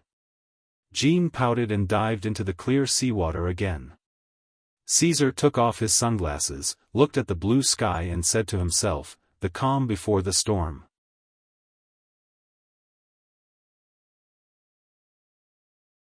Chapter 555. Inside the teaching building of the Academy for Gifted Youngsters. I brought this down from upstairs. It should be useful. A ball of demonic red flames glowed in the corridor on the 3rd floor. Azazo appeared from it and placed a custom-made wheelchair firmly on the floor. Charles, who was sitting on the ground, was pale and sweaty. He stared at the wheelchair in front of him with nostalgia in his eyes. He didn't expect to return to the wheelchair after going around in circles. "Come on, Professor, slow down." Hank transformed into a blue-haired humanoid beast. He stretched out his strong hands, helped Charles up, and slowly put him into the wheelchair. "I'll get you another glass of water." Hank turned and was about to walk towards the hall, but Charles stopped him. "No need. Professor, you." Azazo stared at him. His beast-like senses made him keenly aware that Charles was very different from before. Charles put his hand on the armrest of the wheelchair and looked at the hall at the end of the corridor. In the next moment, a glass full of water flew over and landed lightly on his open left palm. Professor. Your ability. Hank's eyes were slightly red. At this moment, they seemed to have a pillar of support. The academy seemed to have returned to its true core soul. Yes. My ability has returned. Charles's magnetic voice rang out in everyone's minds in the academy. He wasn't excited. He only had the calmness of a professor. The Garfield cat jumped onto Charles's knees. Charles stared at it. In a short moment, his face showed a bit of understanding. So the person who came from the future is you, Logan. The future Logan rolled around excitedly. He had been in this cat's body all this time, watching the situation develop in a bad direction. He was very aggrieved. No way, he's the future Logan? Hank and Azazo looked at each other. Both of them couldn't react. The contrast was too exaggerated. It can't be wrong. From his brain memory, I saw the light and shadow of the future apocalypse, as well as myself. Charles nodded and thought for a while. Logan, according to your situation, there was a deviation due to the transfer of consciousness. Through the brain expansion machine, maybe I can temporarily cover your original body in the current era with your consciousness in the cat's body. The Garfield cat's eyes lit up. He had enough of this useless body. Hank. Charles's voice sounded in Hank's mind. Hank understood what he meant and smiled. Professor, I'm not used to your sudden recovery. Don't worry, I've been maintaining that place now. The basement of the academy's teaching. The underground space below was very spacious, and the teaching building above was just the tip of the iceberg. There was a parking area for high-end stealth fighter jets, a combat simulation training room made of special materials, and an important room with an X-shaped security door in the deepest part of the underground space. Hank brought everyone here and looked at Charles, who was pushing the wheel forward. Professor, this place is specially built for you, and only you have the authority to enter. Charles continued to push the wheel forward. He placed his hand on the door handle. Through fingerprint and laser scanning, the bulletproof door automatically opened on both sides.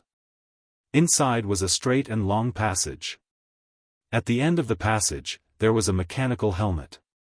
The helmet was connected to the antenna of the entire room. The circular inner wall of the room was a seamless LCD screen. Every time I come here, I'm always a little excited. Hank sighed. Very few people knew how powerful Charles's telepathy could be with the help of the brain expansion machine. If Hank had to describe it, it would be that he was only one step away from God. Charles pushed the wheelchair, picked up the helmet, blew off the accumulated dust on it, and put it on his head solemnly. It had been a long time. Under everyone's gaze, the room seemed to have received the most crucial chip. It was fully functional. The screen suddenly showed an endless starry sky. In this starry sky, there were many colorless and a few glowing shadows. The glowing ones represent mutated humans, and the dark ones represent ordinary people. Now, Professor can freely control the bodies of ordinary people, rewrite their memories, and even kill them directly with his mind. Hank explained and said softly, Professor, find where Logan is at this time. Charles did not speak. He used his telepathy and traced along the starry sky. Soon, he locked onto a bright light. Found it. Logan, you are now locked up in a military research base in the United States. You are in pain. Your body seems to have been injected with something. Garfield's eyes widened. He seemed to have realized something and shouted at Charles anxiously. I understand. Charles lowered his left hand and stroked Garfield's head. He transmitted Logan's consciousness that was lodged in the cat's body. Garfield shuddered and looked around at everyone in shock. Then, he fled out of the door in a hurry. Logan, Hank watched Garfield leave. Charles said softly, he went to where he should be. We will probably meet soon. Now, let's find where Eric is. The matter of the Sentinel was not resolved yet. At a train station in a town in the United States. Passengers came and went in the train station. Eric wore a hat and a mask and walked out of the station with his luggage. At this moment, a middle-aged woman blocked his way. The middle-aged woman was expressionless and said mechanically, "Eric, running away won't solve the problem."